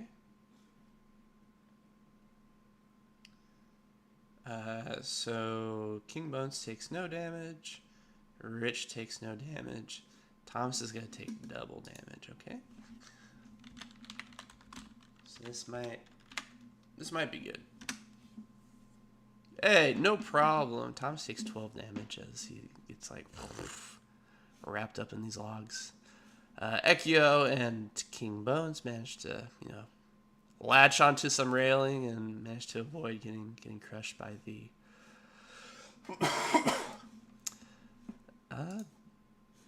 current, basically. So now everybody's like in the river and they're getting swept downriver.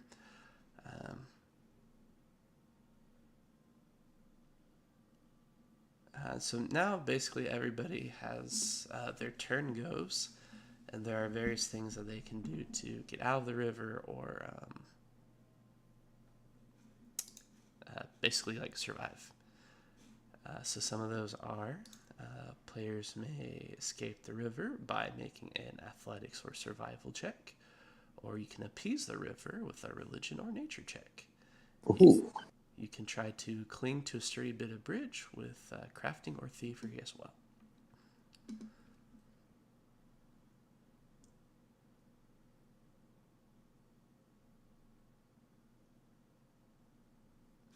So we're going to start up at the top of initiative with Ekio.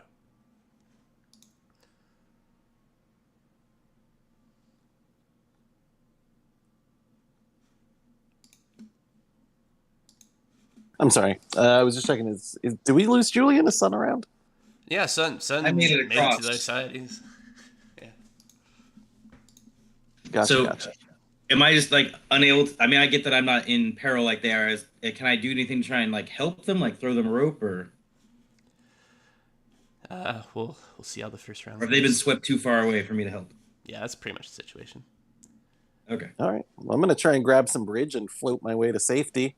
Okay. Seems like a smart move. Do some thievery. Oh, let's try that one more time. All right.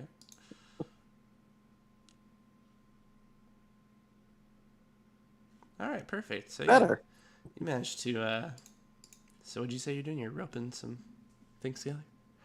Oh yeah. I'm gonna grab some floating objects from the bridge, some planks of wood, try to get a little raft going. Okay, yeah, perfect. You do that. You get a little raft, and then you ride the current like over kind of like a log or something. You manage to land on shore, safe and sound. Oh, perfect. Very cool. Just surfing. That's Just all. surfing, yeah. Baga! Okay, then we'll go to Thomas. First, I just want to ask: when you level up, do you gain a hero point, or is that just at the start of each session? You do now. So yeah, you can go ahead. Everybody can get a hero point. All right. Thomas is going to, while water's whipping all around him and he's battered all to hell, go, "You are truly an awesome and great force, but I must warn you, you are about to destroy a loyal servant of Nethys. You would not want to make Nethys angry. Please help me to shore." I'll use religion. Okay. Oh. All right, that's going to be a crit success, and so indeed, seemingly the river, as you're making your prayer and you're getting tossed around, you're like you're tumbling and like crushed by a log. You like say your prayer, and suddenly the water just like just recedes around you, and you just like are on the side of the river, and the water's like going around you, and you climb out no problem. Wow. With that, you could have gone to an Right, undersea thanks. castle.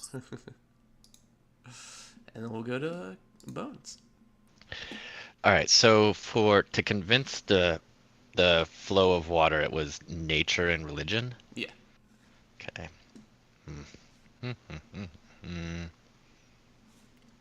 Yeah, so I guess King Bones tries to reflect on some prayers that he may have heard at some point to attempt to appease water. But he doesn't really even convince himself of it, so All right, sweet. it was unconvincing, clearly. Bones comes from the water, you know. Yeah. All right, so it goes to the river's turn. The river spends all 3 actions using Sweep Downriver. Each player takes 2d6 bludgeoning damage. You can make a reflex save on that, and is swept 120 feet downriver. Okay, so you take half damage. And I think I'm the only one who's left, yeah, That's right. in the water. Yeah. So you take 4 damage, and then it goes back to you. All right. Let's see here. So, crafting I suck at. Let's see, what Arcana was one? Oh, I suck at that too. I feel like this is all the skills that I'm bad at were the options. Let's see here. Oh, was acrobatics an option? Oh, let's check. You can always use alternative things if you need to. No, it's not on the list. Yeah. Yeah, I'll try. Athletics, survival, religion, nature, crafting, thievery are the suggested ones. Yeah. I will try religion again. He will, fumbling around in the water. He continues to attempt to pray to. Nope, does not work. So I believe that's a reflex save. Reflex save, yes. Alrighty, that's gonna be half damage.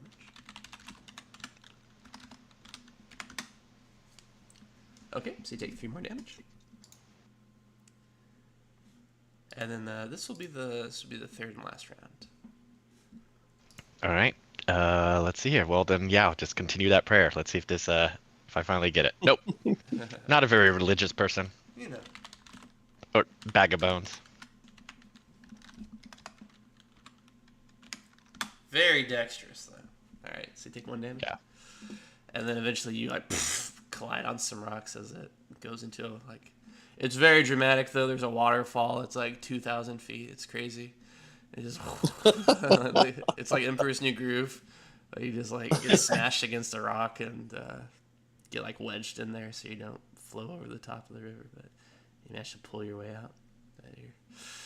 You're 360 feet away from your allies, so they're all just running down the riverbank towards you, I suppose. Yeah. So, as I kind of crawl and get out of the water, I summon Skelly, but Skelly shows up as a horse. Uh-huh. And I hop on top of him, and I go ahead and I'm gonna go and cast a spell. Let's see here. He got that steed form, huh? Yeah. So yeah, gonna go ahead and cast a spell. Gonna let's see. So 1 range touch, 2 30 feet, 8 hit points. All right. I think that'll do it. Yeah, so I'm gonna just take 2 actions, and we'll go ahead and heal myself for 8 hit points. Alrighty. I'll cast harm and then heal myself. Perfect. Your bones uncrack. Sorry, I just gonna ask, did you do the 2-action version? I did. Why not the 1? Doesn't give you bonus. I only needed 8. I needed Okay. less than 8, so I was like, I don't want to roll it, and nobody's near me, so I'm just gonna do this version. Oh, the 2 actions increase. Okay. Yeah. And so, yeah. You guys run, or eventually Bones meets up with you guys. Shimada was like, "Are you okay? That was a close call." Ah, I survived it. I want to do that again. And down from the river, you hear someone say, "Oh, Pooh, we could have had such a fun life together, everybody." Wow. We should avoid this river in the future. Or at Agreed. least when it's raining. Why? What happened? He like comes down from the temple. He's in a bathrobe. He's got a mai tai. Where were you all? I went for a swim. I wanted to see the castle. It was really cool. You should have saw it. It's not really that deep. Just hop in. 5 minutes max. You'll see it. I'll pass, thanks. Alrighty. Trixie river spirits. She warned you. Come on. All right, and up to the temple.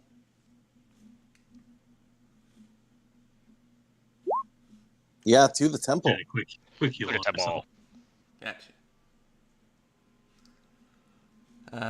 Great. So you guys are coming up towards the temple, and God damn it! As you guys are coming up here, you guys hear the sound of conflict. Wait, what? The doors have been torn off the temple, and you hear there's like ah, and like the hissing of monstrosities inside.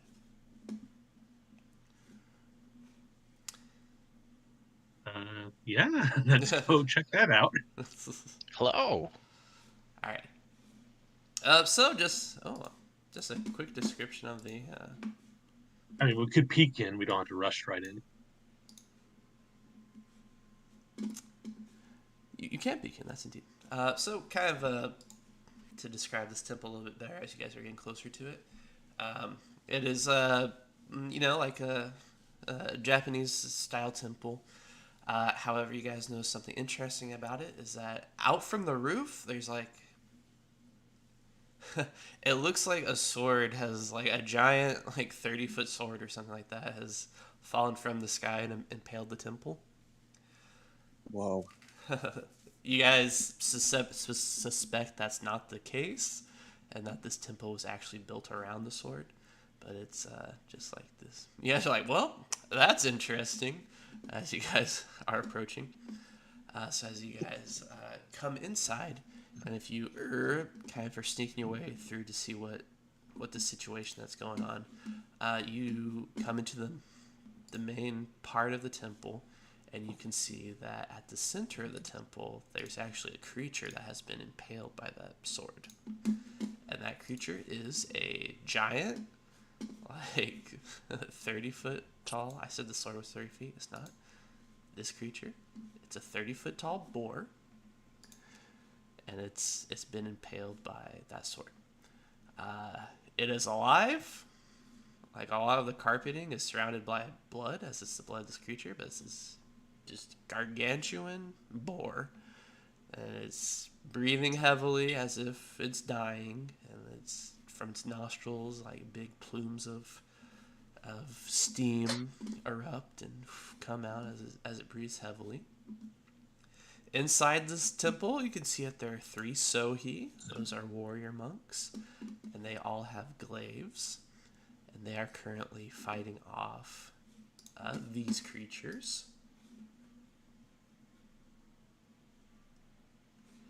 He say these creatures. Come on. Where's the edge?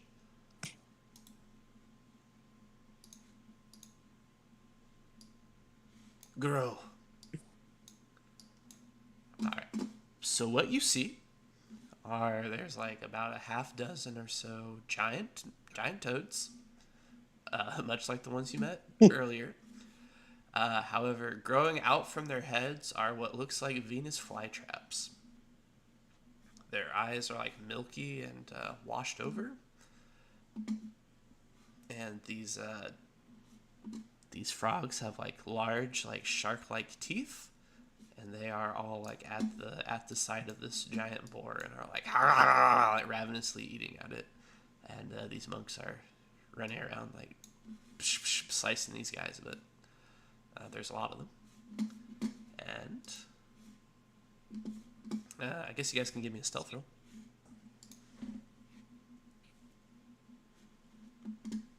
Oh, absolutely. Oh. Alright. So, we'll say Bones and Eki are stealthily enough that neither side of the conflict notices you guys as you guys like peek around and are seeing what's going on.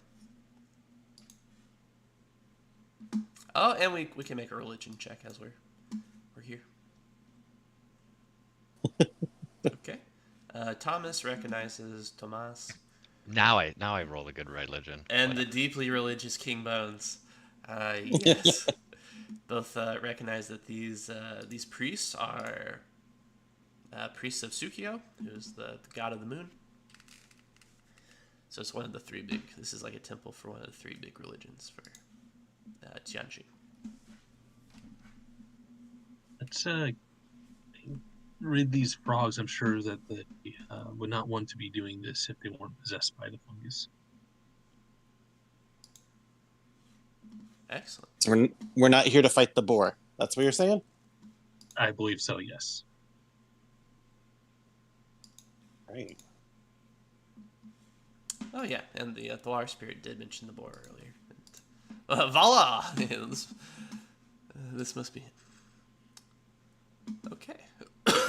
So with that, we'll go ahead and transfer to this page.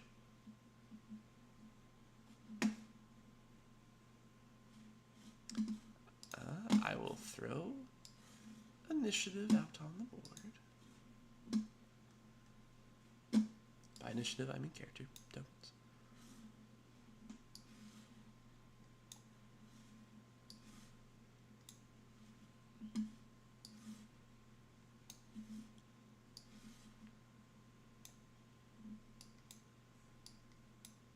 Go. Well,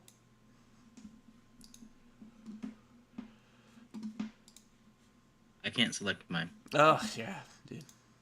I have to just like permanently make these tokens. I wonder what changed. I didn't have to used to do this. This is the first time I had to relog back into D20. But yeah, on your D20 screen is like the background. Is it beige or brown? Yeah, instead of black. Yeah, isn't that weird? Oh, mine's still dark. Oh, but the background here is beige, yeah. Can I use stealth for initiative?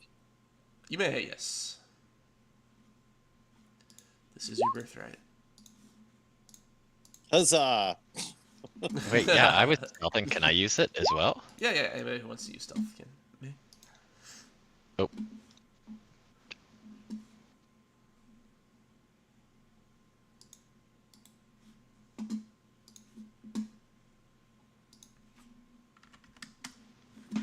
Let's see. I can't click King Bones. I can click Skelly. Oh, yes, sorry.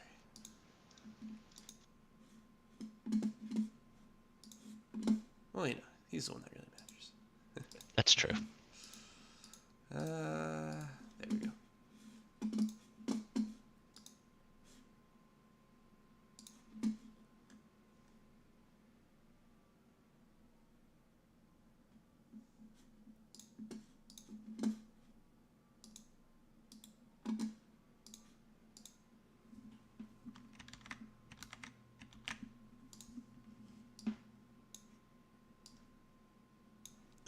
gosh. They're multiplying, sorry.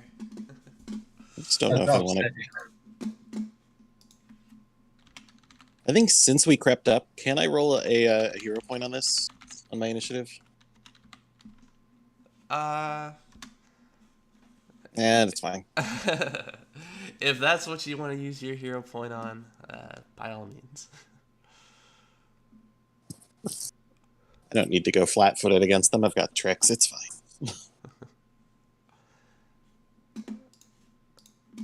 Besides, maybe they'll go on a 5. Maybe. Be good. They'll go on a 5. Well, their modifier is +5, so. I wouldn't hold out hope, Rich. It's all right. My modifier was +10. You know, these things happen.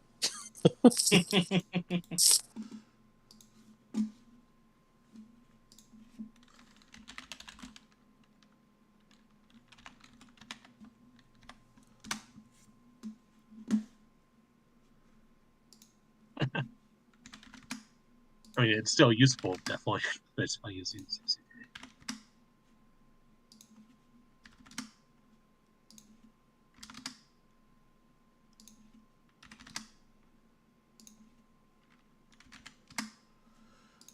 La da da da da da da.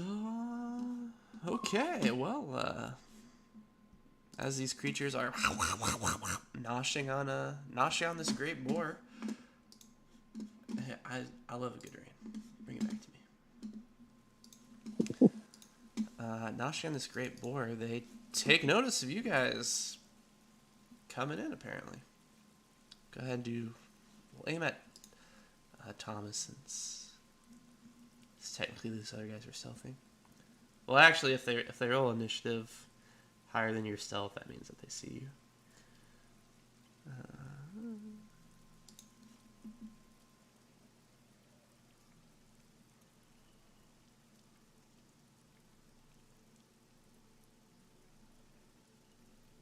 Okay. So as you guys are approaching this one over here, it's going to look at Thomas, and it's going to use a spell. Thomas, if you would roll willpower for me, please.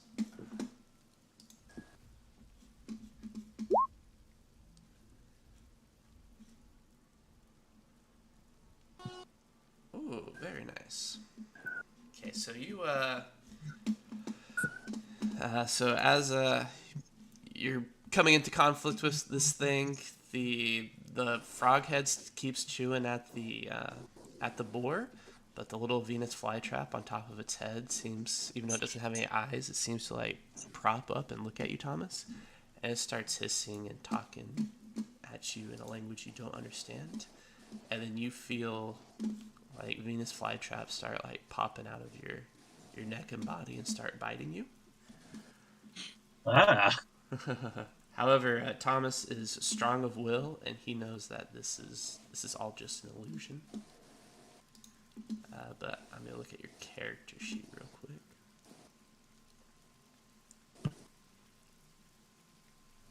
Okay, perfect. And it is speaking to you in a language, but you don't understand it. But let me get the effect for succeeding on this. Okay, so as these Venus flytraps come out of you, they start noshing at you. You're gonna take 2d4 damage. Yeah.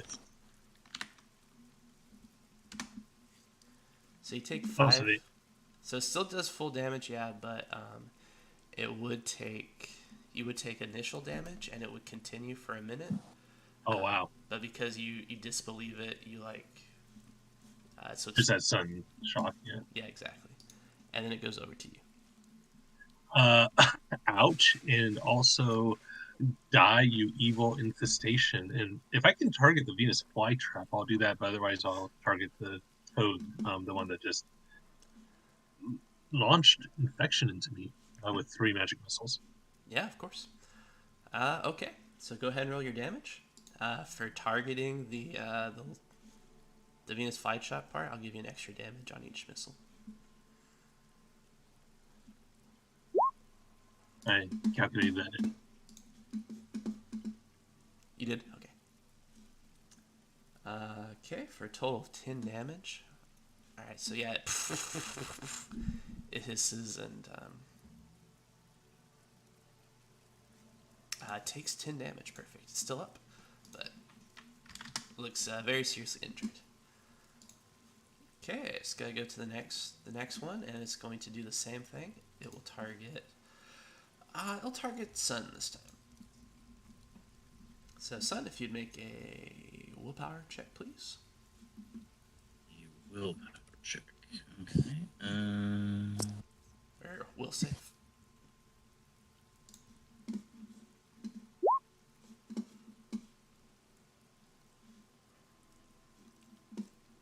Okay.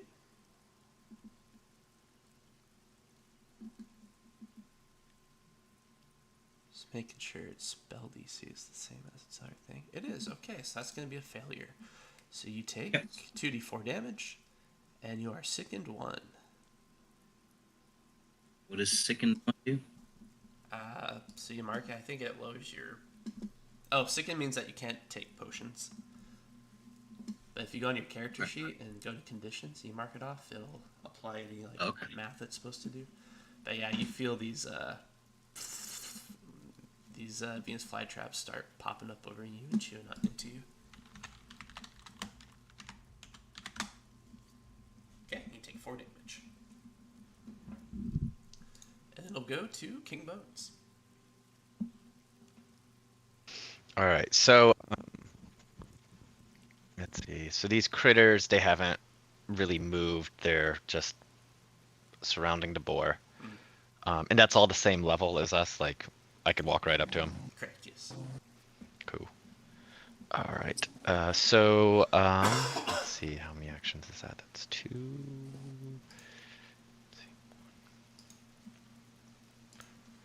All right. So what I'll do is first, Skelly's gonna just kind of walk right on up to that one and get an adjacency, and then King Bones will go ahead and boost his Eidolon. So +2 bonus to damage rolls if I hit. And here goes the first attack from Skelly. I'm having sweet flashbacks to my summoner. 19 to hit. 19 hits for sure. All right, 11 bludgeoning damage. All right, as you Skelly smashes into it, you do sense that there is some resistance to the damage, but most of it does go through. Great. Alrighty. Anything else? Nope, that'll do it. Alrighty. Just for your own action economy, you would have one more action because I would. Act Together does give you in total that's 4 right. actions. Total 4 actions. Yeah, okay, so he'll do a second punch attack then. Okay. That hits. All right, and then so it'll be 8 damage. Okay, so that destroys that one down there. Skelly smash. All right, perfect. Next up, seeing that, one of these, this one up north, it's going to run down here next to Skelly, and it's going to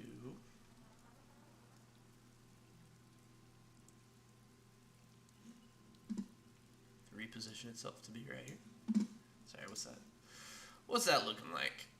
Good. All right, 2 actions. Sweet. So it runs right there towards all of you, and it's gonna try to scare everybody, like get you guys out of here. And so the frog like hisses at you guys and rattles, and just like a bunch of like fungal tentacles come out of its mouth and wave around. And this is called Sickening Display. So everybody's gonna make a will check. Sorry, not everybody. It's gonna be Skelly, King Bones, and Thomas are all gonna make a willpower check.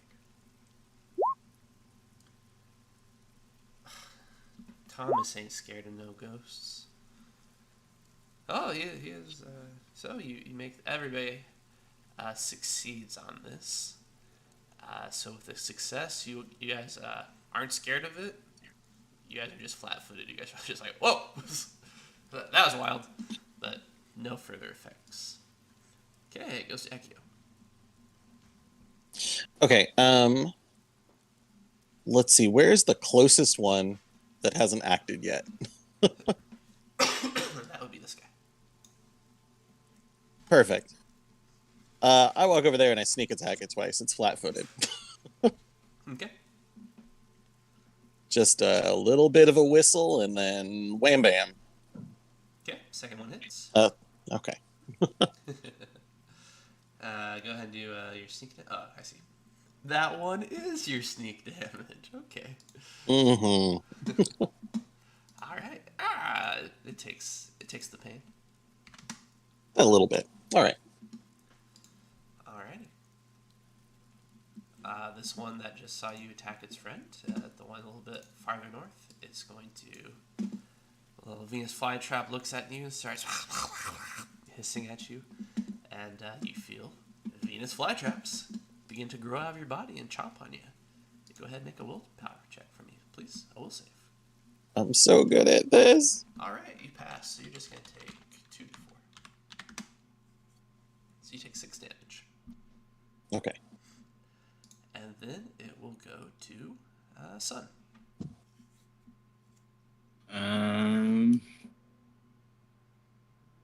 Let's see. What do you want to do? So much of this. Everything going on here. 5. Oh, so since it is your turn, just a few things about. So the sickened condition can be ended manually by you. You just spend a turn like retching basically, and if you succeed in a fortitude check, you can get over it. If that's hampering. You have my actions. Just one. Oh, one action. Okay. I will spend one action trying to get rid of the sickened condition. Okay. So fortitude save. Okay. Wow, that's bad. So you don't succeed, and that's you can only do it once per round. Okay. And then since he's spent an action doing that, he'll just move into flanking with this one. Okay. Actually, no, I think I already got that one. He'll move over here. I don't know if he can move 25 feet and get into flanking, or that would be cutting a corner. I don't know how the movement quite works. You move into flanking. You can make it. Okay. We'll flank with. Go. Great. I should have thought of that. Could have walked farther. All right. And then he will just try and punch with his maul. Smack it.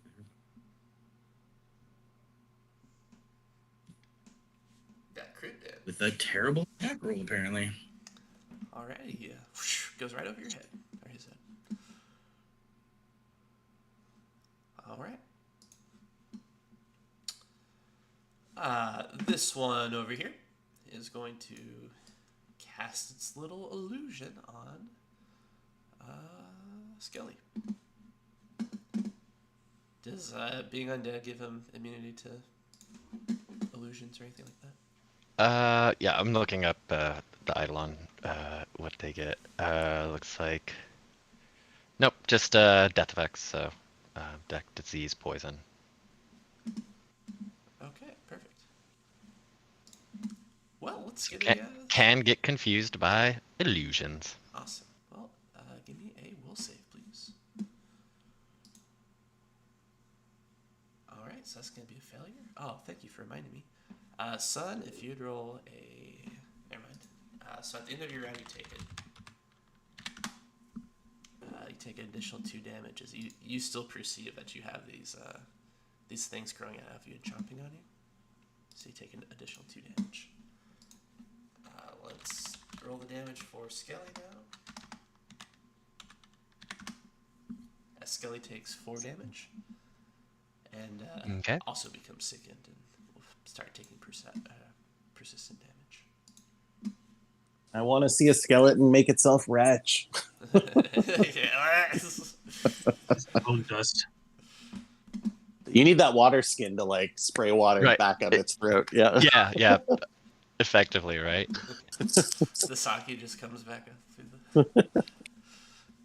okay, so at this point, as you two are noshing, anyway, attacking this like frog between the two of you, Ekio and Sun, it does that same disgusting display as well as it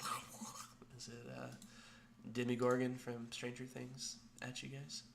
Ugh. So you guys are gonna make a will save.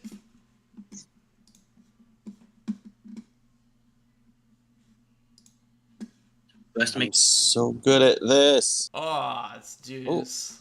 This dude's like, I've seen worse. was it me that also has to make a will save? Yes. Yeah. This one that we're flanking.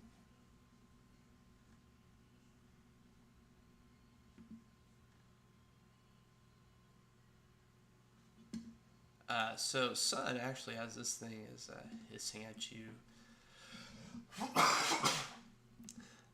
You hear it say in a language that you recognize. It says, "Your greed is disgusting," and you recognize that it's speaking Abyssal. Dun, dun, Oh, dun. lovely. All right, so this is his first action to do that. Good. It said your greed is what? Disgusting. Alright. It's a little bit of a judgy boy. Seems like. Apparently. It surprises you. It doesn't. You're not scared of it or anything, but you are taken offbeat that it speaks Abyssal apparently, and you're flat-footed, and it's going to make a melee attack on you. All right.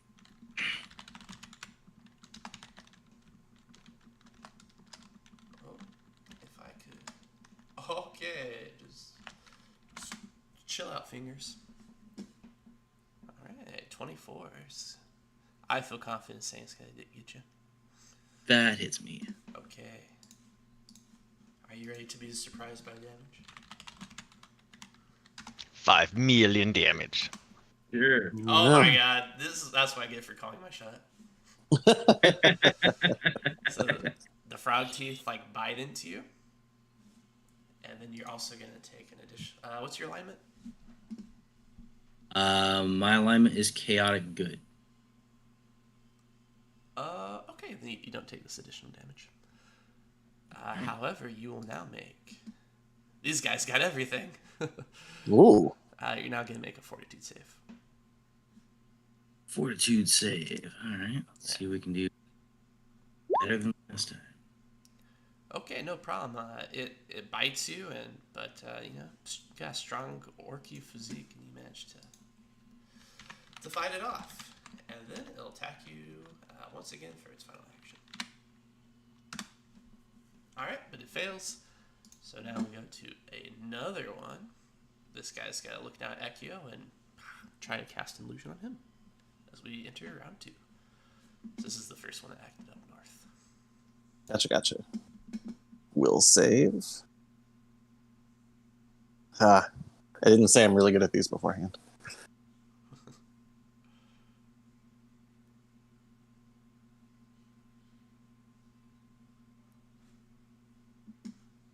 Great. You take 2d4 damage. So you take 5 damage. You're going to take persistent damage, and you're also sickened. Ugh. All right. Over to Brother Thomas.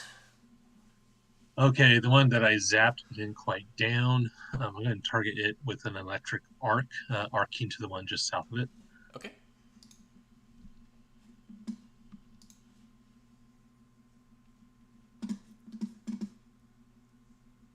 All right. Reflexes.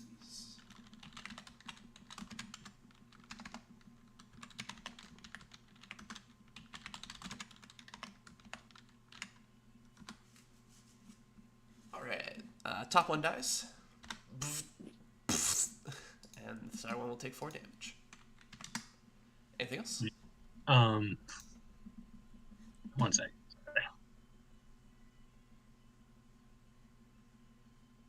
Yeah, I'll cast shield. Okay. Making sure I had it.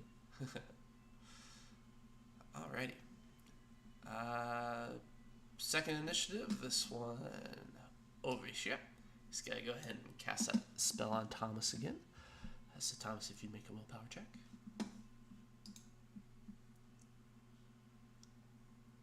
Somebody should free that boar. This might be Nice. easier. Alright. Oh, the sword. Yeah. Pull that sword out. The reach is incredible on that weapon. Okay, he takes 6 Mifune, damage. get on it. 6 damage. You have to spend 3 actions to tell me to do that. Oh. 6 damage, but no additional effects. Alright, it goes to Skelly. King Bones. Alright, so Skelly has some persistent damage going on. That'll take place at the end of your round. Okay, cool. Alright, here, I gotta grab the measury doodaddy. Gotta figure some things out.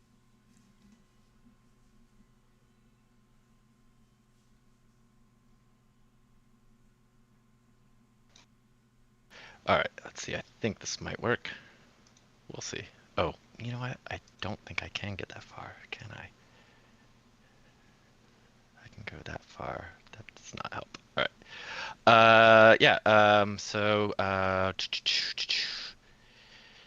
King Bones will scooter on behind this little creature, setting up a nice little flanky McFlank.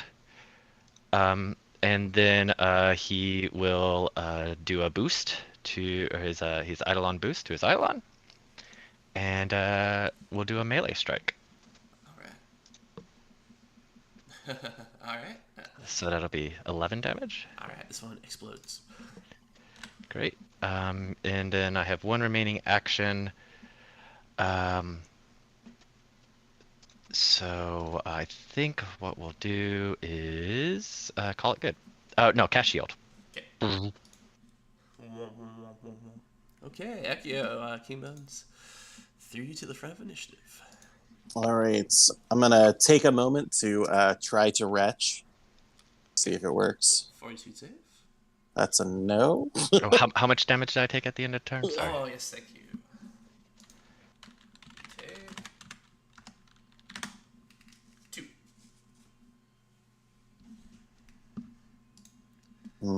So we got bird just lot. What?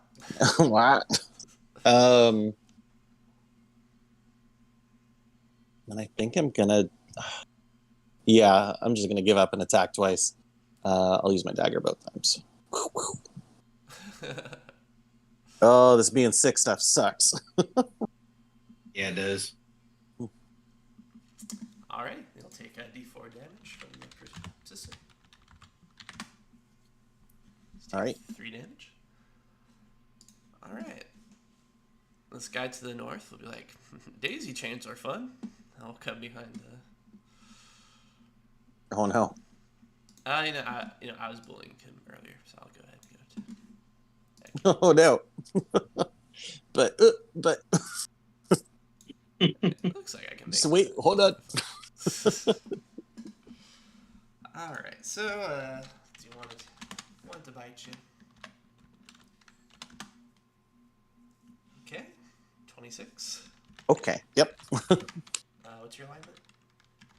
Chaotic good. Alright. You good? Take 11 damage, and then I was like, Oh jeez. Does it really get to your flank? Alright. Ow. I mean, not to be greedy, does 26 with flanking crit you? You need 28. You gotta beat it by 10, right? Yeah. Yeah. Alright, okay. And then if you make a fortitude check for me, please.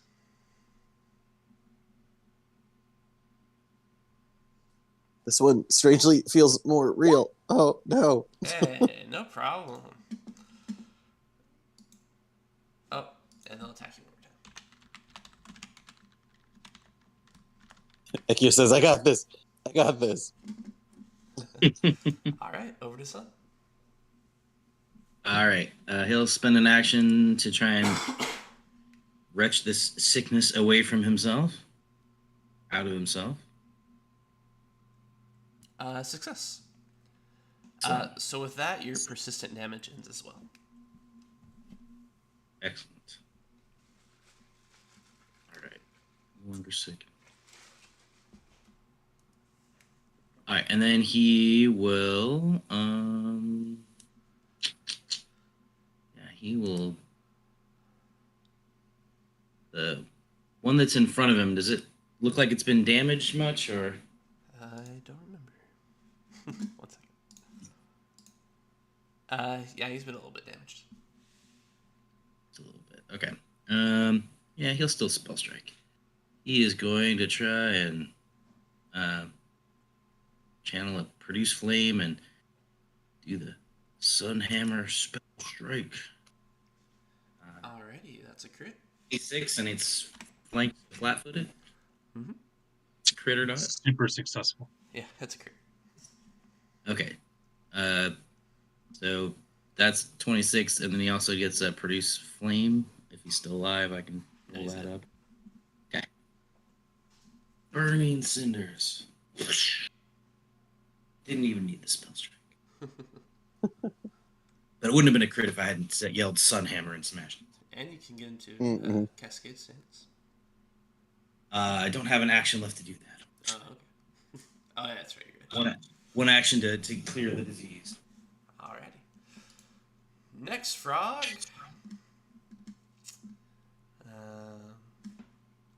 Go ahead and hop over to Skelly. Boop, boop. Excellent.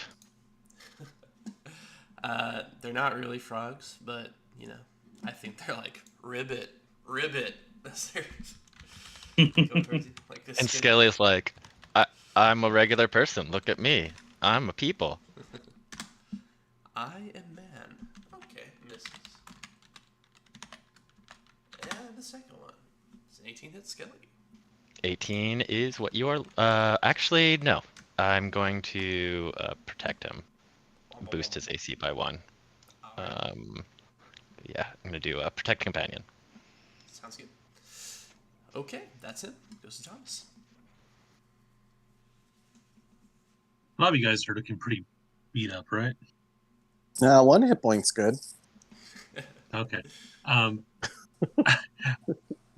Richard, are you within 30 feet of me? Both of us are Yeah. within 30 feet of you, by the way. Yeah, I'm not going to do the aura though because I don't want to hit Skelly and. Oh, okay. Cool. But I'll do a ranged touch on Richard. So I'll just do the second level heal. Okay.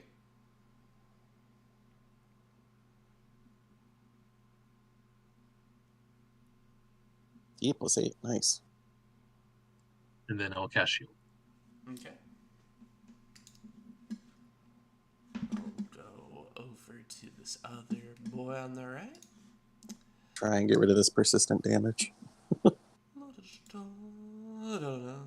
attack King Bones.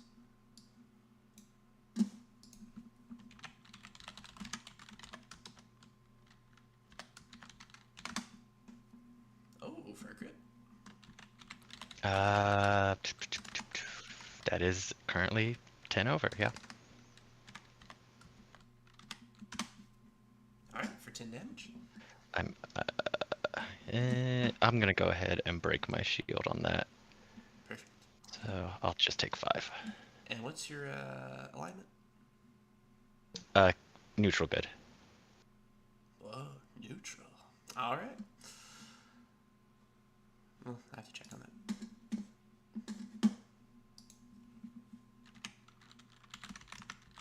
We hate the law.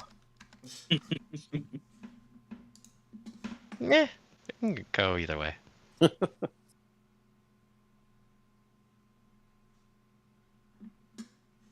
Alright, we good. And then a fortitude check, please.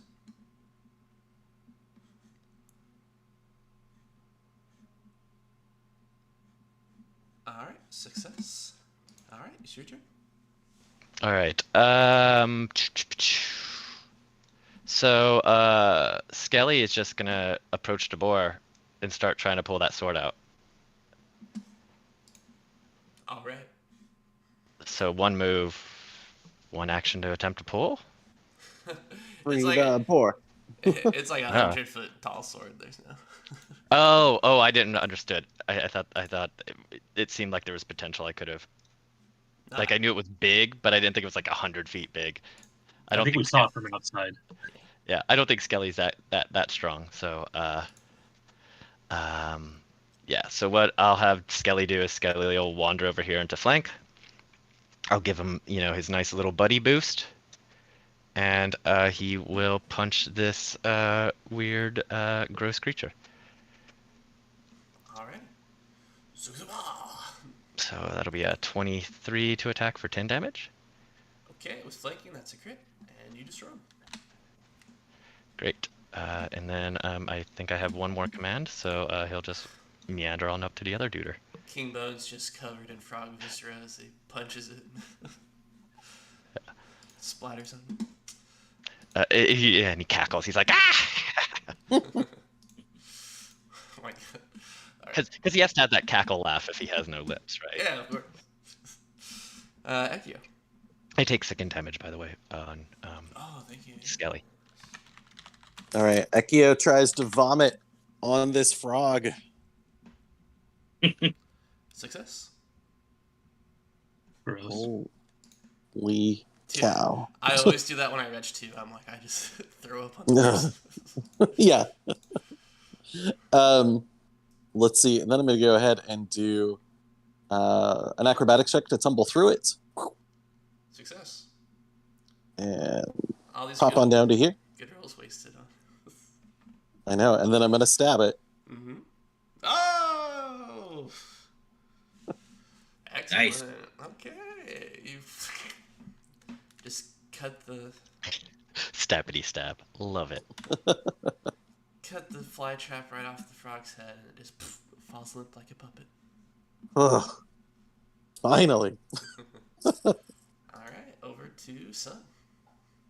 Do I still take some persistent damage, I think, but... You got rid of the sickened condition, which gets rid of the Oh. persistent damage. Cool. So you throw up, and you don't feel these things like eating into you anymore. Oh, wow. I wouldn't have just died.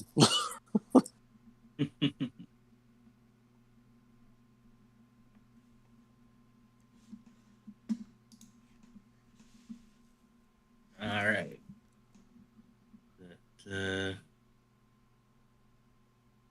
Just the one left? Just one. Looks that way. Tried to get you a flank, but I took care of business. Well, that's fine. Okay. 20, 25. I guess I have to stride twice to reach it, and then I'll just try and hit it with them all.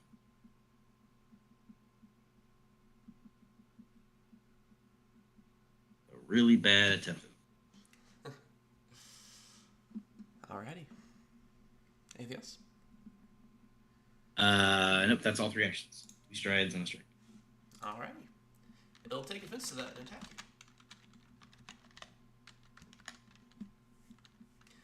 Too much pride. It says. 17 hit you? 17, I believe, is a miss. Alright. Check. AC 18. Alright, and I'll try to attack Skelly. Alright. And then he'll go and roll for grip. On Sun. Alright. Thomas.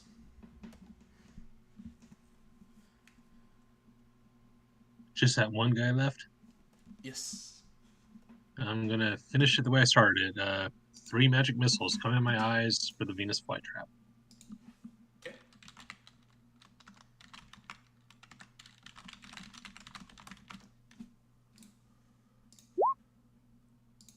Alright, that's gonna be enough to destroy it.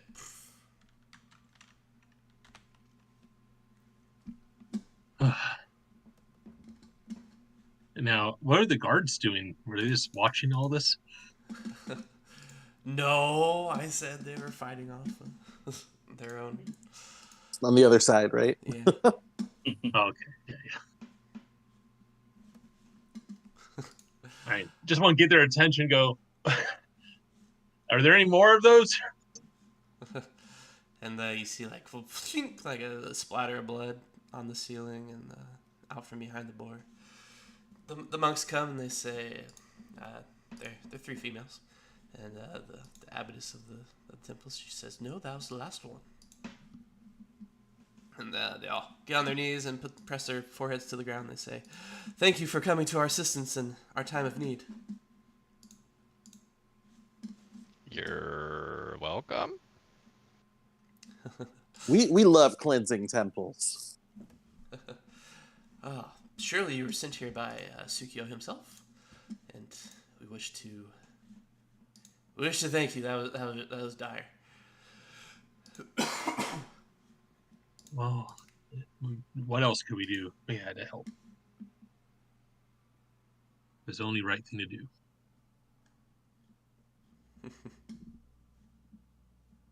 But if we're talking like rewards, there's like you've got some food, right? We've been traveling for a while. They get up. Where We did were these hoping to find shelter here. demons come from? They say, "Oh, we know not. They came in from the rain. They busted down the doors and began feasting on Maro." And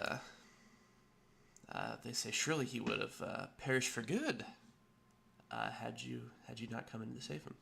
And the boar snorts, and a large like cloud of steam hits you guys, and you guys hear a rumbling noise, which you realize is the boar laughing. And he says, "Please, I am the pride of my people." And he says, "Every time a boar is stuck with a spear and keeps on running on, it thinks of my wounds and knows that it is nothing." He says, "Those creatures could not kill me." And he coughs, and blood splatters the floor in front of him. And the abbess shakes her head. She says, "Prideful beast." And she looks at you guys and says, "As for a matter of reward, of course, please allow us to give you sanctuary and food and anything we can through the stormy night and beyond, if you so require."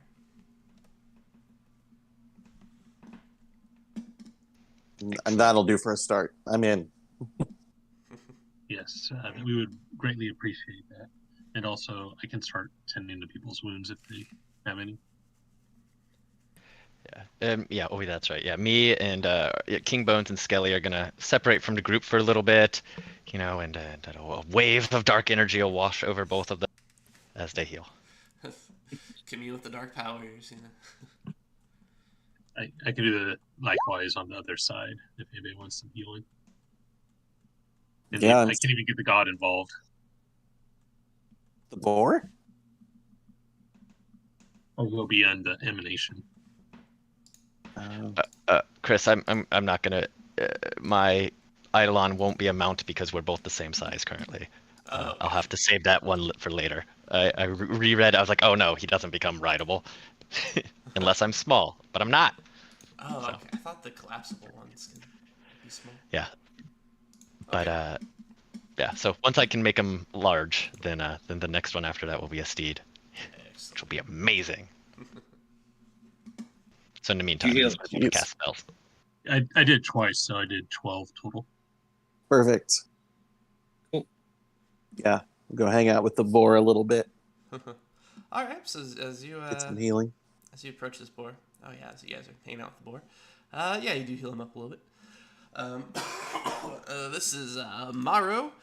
He is so you guys would know that Tsukio is one of the main charge that his priesthood has in Tianjin is that they are they tend to the ancestors, so they tend to shrines and stuff like that, and you guys learn as you guys are hanging out here, and some of the priests can tell you as well. This temple is dedicated to this boar here, Maro. It seems to be some sort of primordial god from long ago.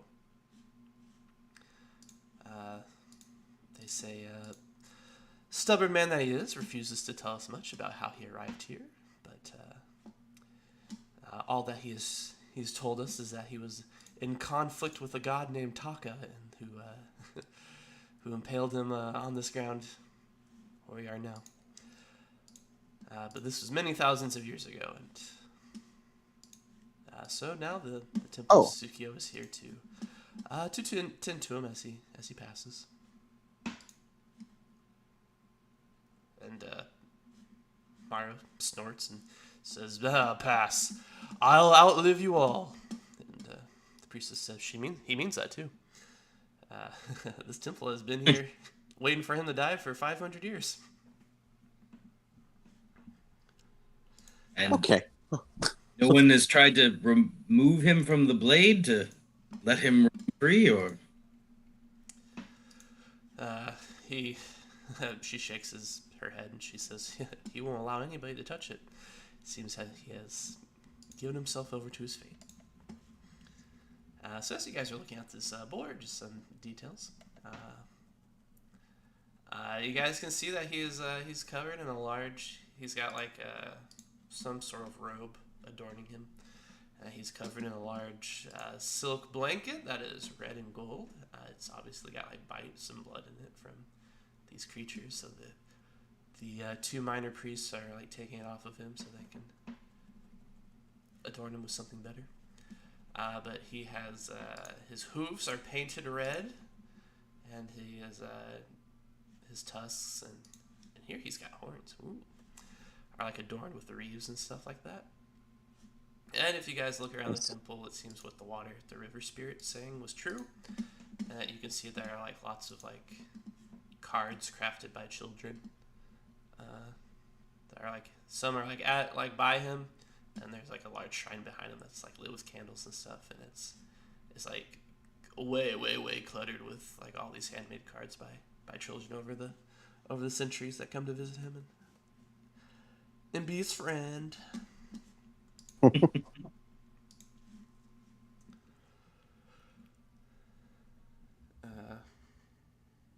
Yeah. So That's cool. Thank you.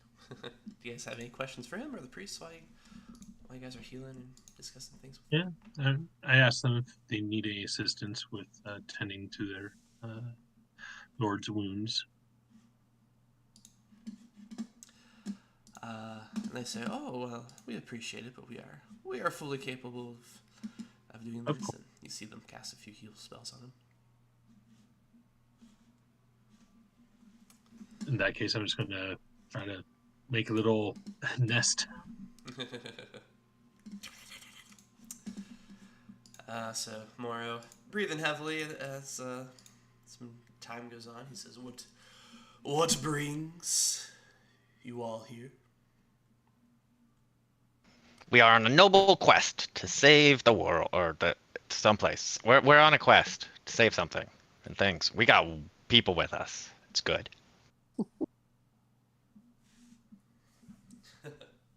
my father said I needed to grow up and stop. That's why I'm here. I'm just mostly looking for like fun things to do in the area. You three get out much? And they say, "Oh, other than go to village rest on occasion, we mostly keep to ourselves." There's the occasional, batch of children that'll come up that we give tours and such too, but our duties are mainly tending tomorrow. Is that the village we're going to? Sorry. What were you saying, Nikio? Oh, is that the village we're going to? Valley's Rest, yes. Okay. Yes, if this weather wasn't so cursed, you'd be able to see it from our temple. So we're close then. Yes, indeed. Should just be less than a day's travel down the valley. Are they like a lot of really good fighters? Like, what happens if an army comes through, like tomorrow or something? I assume you're talking about the Bandit Queen? Yeah. She says, "No, that village is quite isolated and alone. It's been under her thrall for several months now."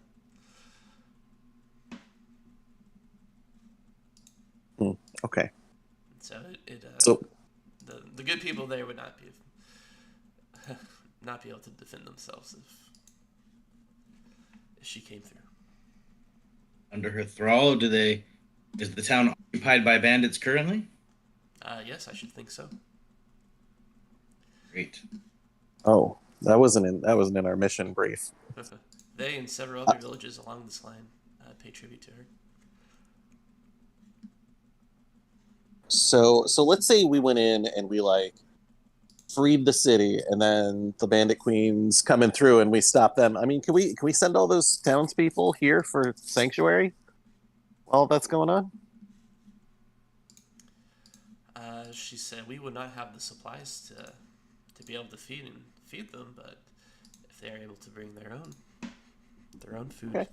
We'd be happy Okay. to house them. I'm just looking for options. That's all. Tsukio has sent you on our path, and so we see fit to assist you on yours as well. And the boar god snorts and he says, "Tell me about the bandit queen."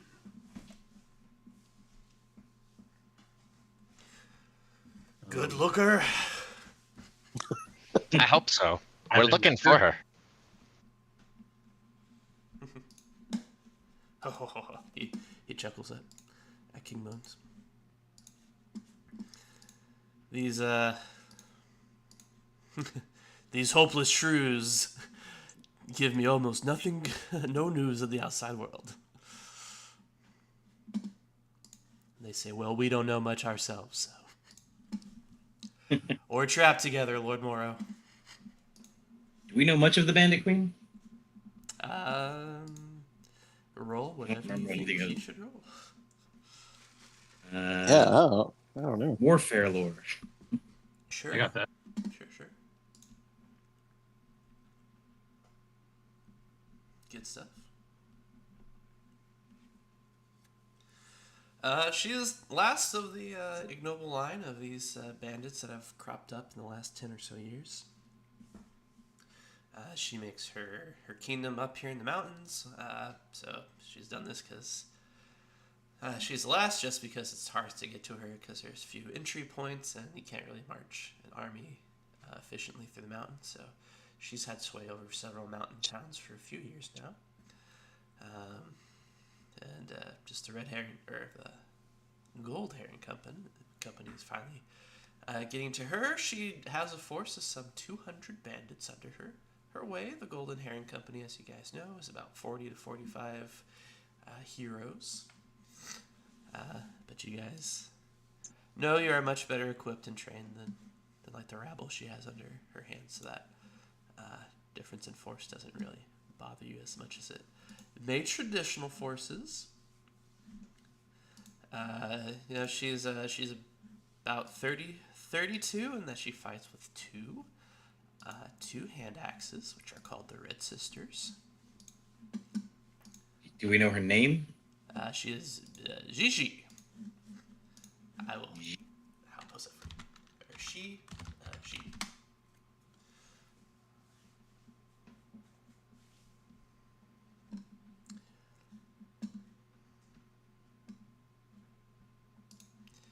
And to answer Lord Morrow's question, yes, she's supposed to be very beautiful.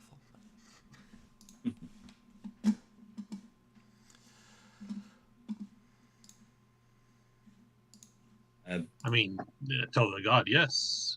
She's her physical beauty, though. With the deeds she's done, I wouldn't really call her a beautiful person. He nods his head and he says, "That's the way of things. Never trust a beautiful person."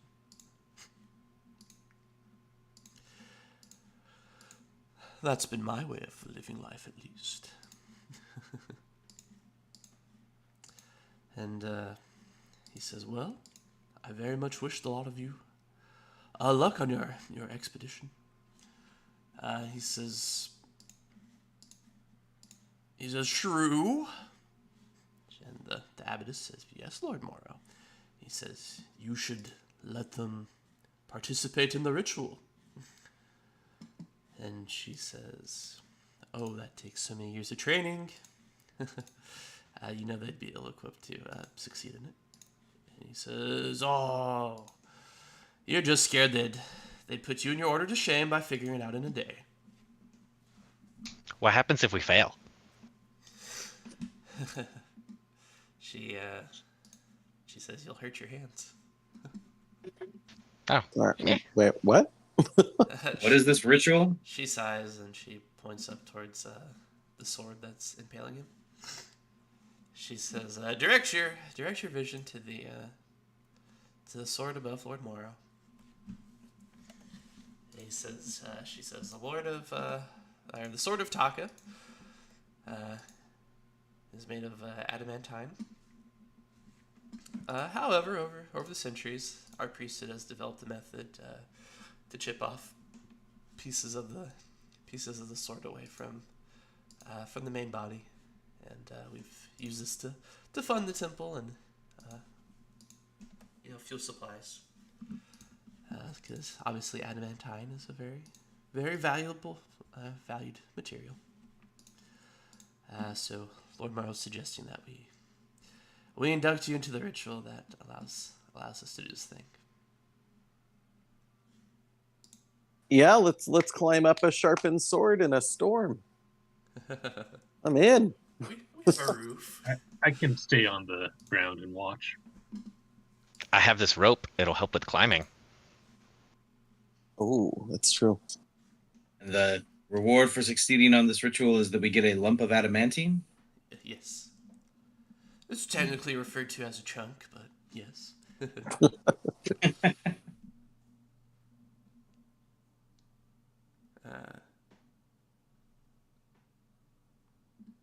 Yeah, she says, she sighs and says, well, Lord Morrow, the question has finally been answered. Your bullheadishness is indeed infectious.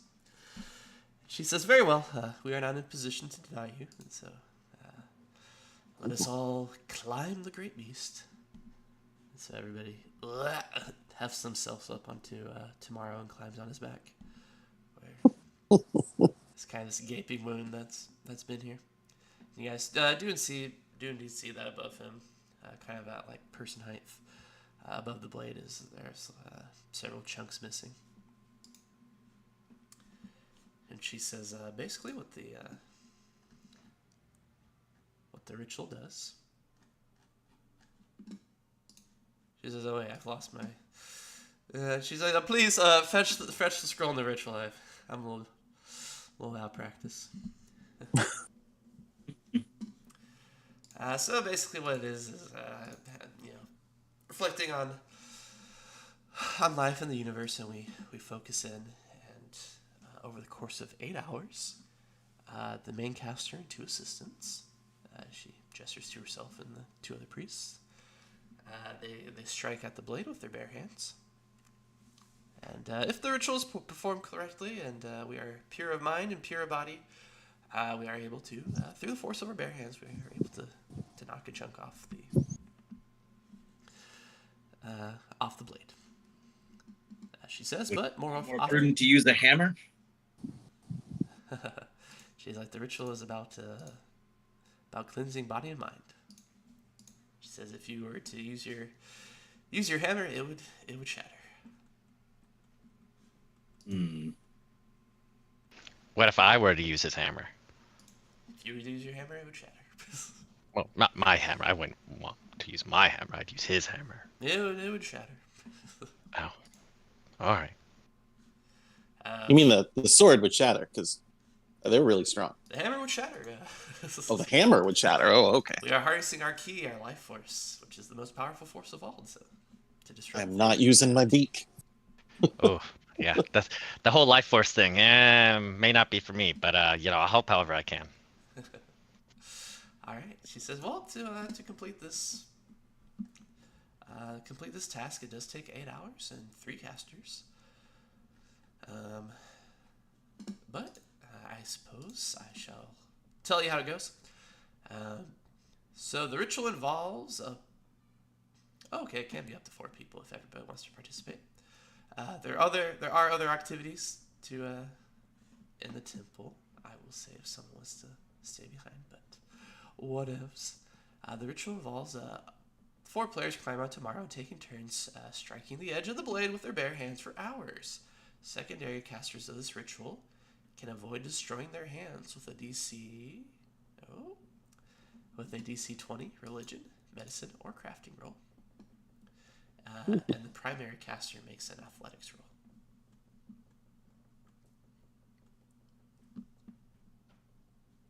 Sorry, what were the 3 rolls for secondary people? Secondary people can do religion, medicine, or crafting. I'm gonna stick around the temple. Me and Skelly could probably help around here. Wow. And if we fail, we destroy our hands. Yeah, you just take damage from like punching a sword for hours. Okay. Sun's Heaven Hammer will attempt the ritual if others would like to assist. I can help. I mean, I'm not a caster, but No, rituals can be anybody can perform a ritual. I have some crafting knowledge. Oh, it's up to you whether you want to participate or not. I mean, I'll help out. We'll do it. Why not? I've got a +6 and a hero point. Oh, there we go. I got +7 if I'm doing athletics and a hero point as well. All right, sweet. So these Moro chuckles. He says, "That's the spirit." As the abbot starts to walk the 3 of you through the ritual and has you all take the stance. And she's like, in through the nose. We clear our minds. We focus on the internal, on the vibrations of our life force. And you guys start trading off blows on the blade. While this is going on, Skelly, what are you doing?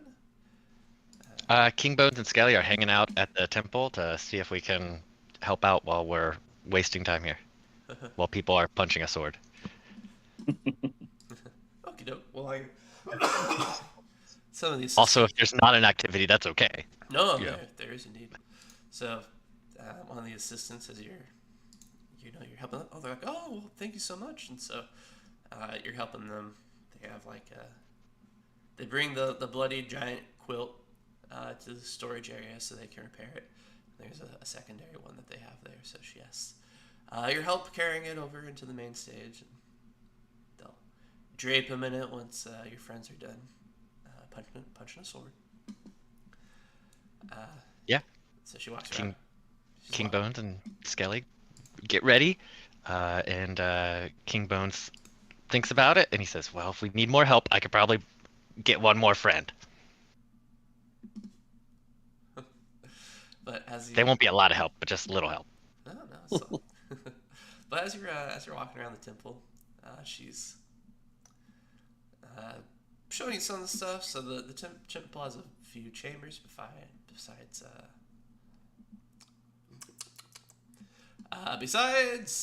Okay, let's try this again. So the bulk of the temple is taken up by the room for Maro and the giant blade. But besides that, there are temple for the living quarters for the staff. There's a well tended and garden, and then off to the side there's a well stocked wine shack. Skelly knows that part of the ritual of Tsukio is that every full moon, all the priests just get way drunk.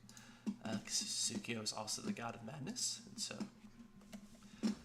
they're very dour and serious temple compared to Kofusashi. So every midnight they let loose and have some fun. Everybody becomes wine moms, But as you're walking around the area, you notice that under the entrance there's a pedestal that one of them is like a dog that looks like a cross between a dog and a lion, and the other is empty. If you like, you could make a religion check. I know you love him. I know you love him. All right. Never said the activity was for you, you know? But King's Bones will ask about it. He'll be like, "Hey, why is that one empty? And what's? Tell me about this. Tell me about this dog creature." She says, "Oh, you found our guardians."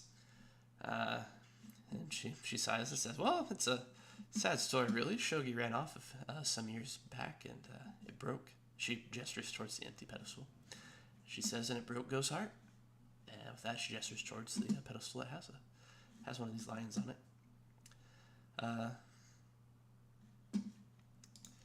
And she shakes her head and says, "They're supposed to be the guardians of our temple." And she says, "But I guess after today, we've proven that Go's just not up to it anymore." She shakes her head. How long ago did his companion leave him? She says, "Well, about 3 years ago, some bandits working under Empress Stingray came over here demanding tribute of us, and Shogi killed them. But she said that they'd be back if they didn't take care of it. So Shogi went off to the capital, but we haven't seen her since."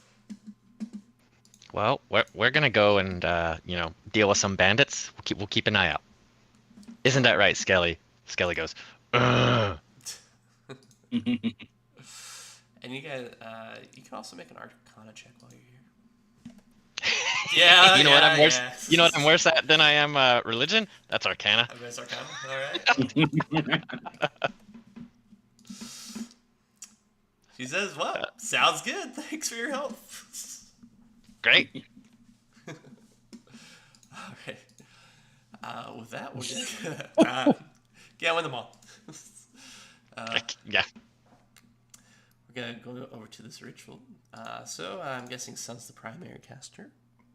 Yeah. Okay, so Ekio, just bad news first. Let's get your roll. Go, Ekio. So religion, medicine. That other one I said, crafting maybe.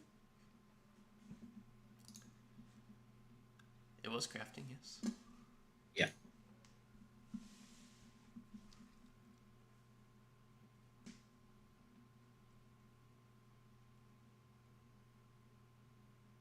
You there, Richard? Oh gosh, I apologize. I was looking away. I'm making a crafting roll to start. Okay. All right. Yeah. Ah! Hey, that's a failure, but you don't hurt the DC, which is what actually matters in a ritual. So. Is it? Okay. It's the crit failures that are important.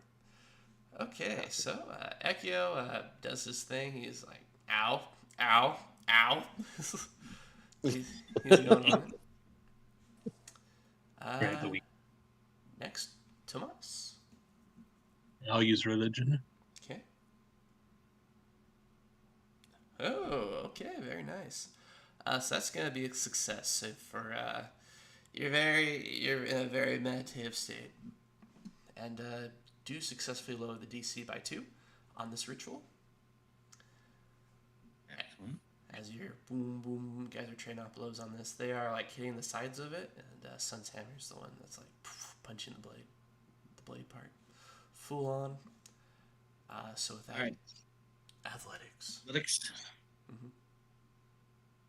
Oof. I will use a hero point to roll that again because I assume that's a failure. Yes. Try again. Hey, all right.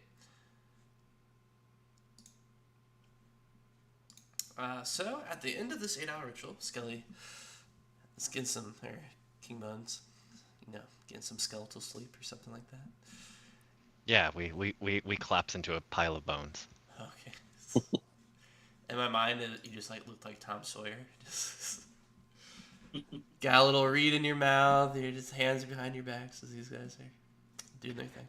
Well, the reed's in the mouth, but the skull's just laying sideways on a pile of bones. Yeah, of course. Alrighty. And the ritual is a failure. Oh, even with the -2? The difficulty? Darn. Yes. So Sun takes. Oh my gosh.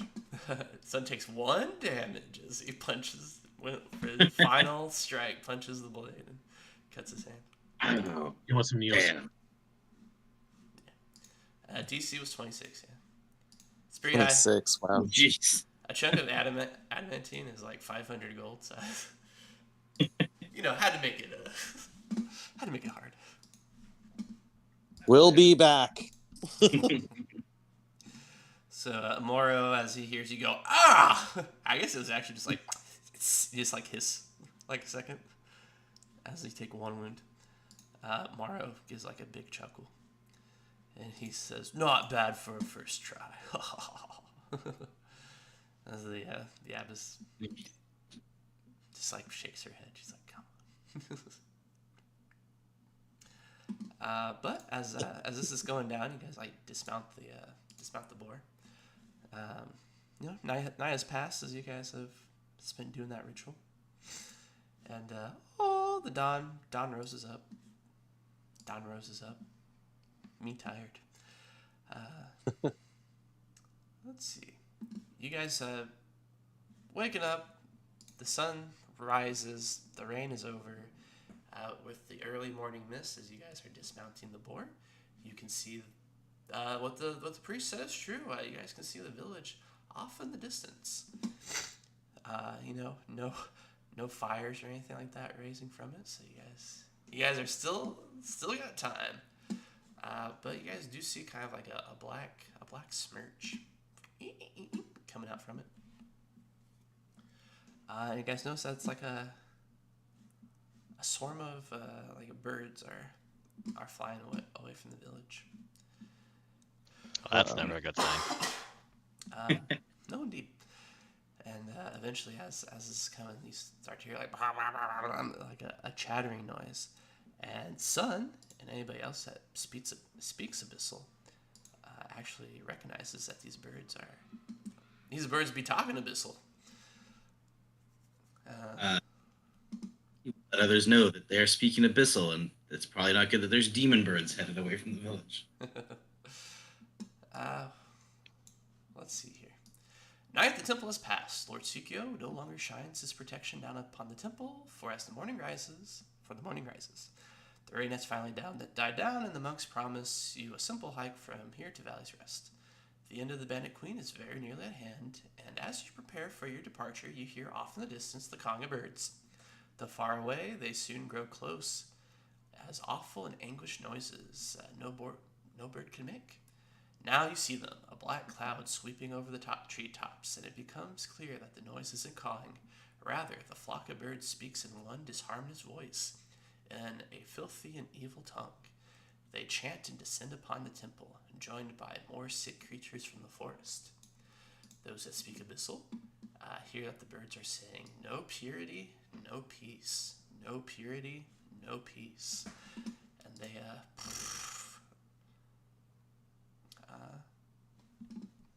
start to come towards you guys. The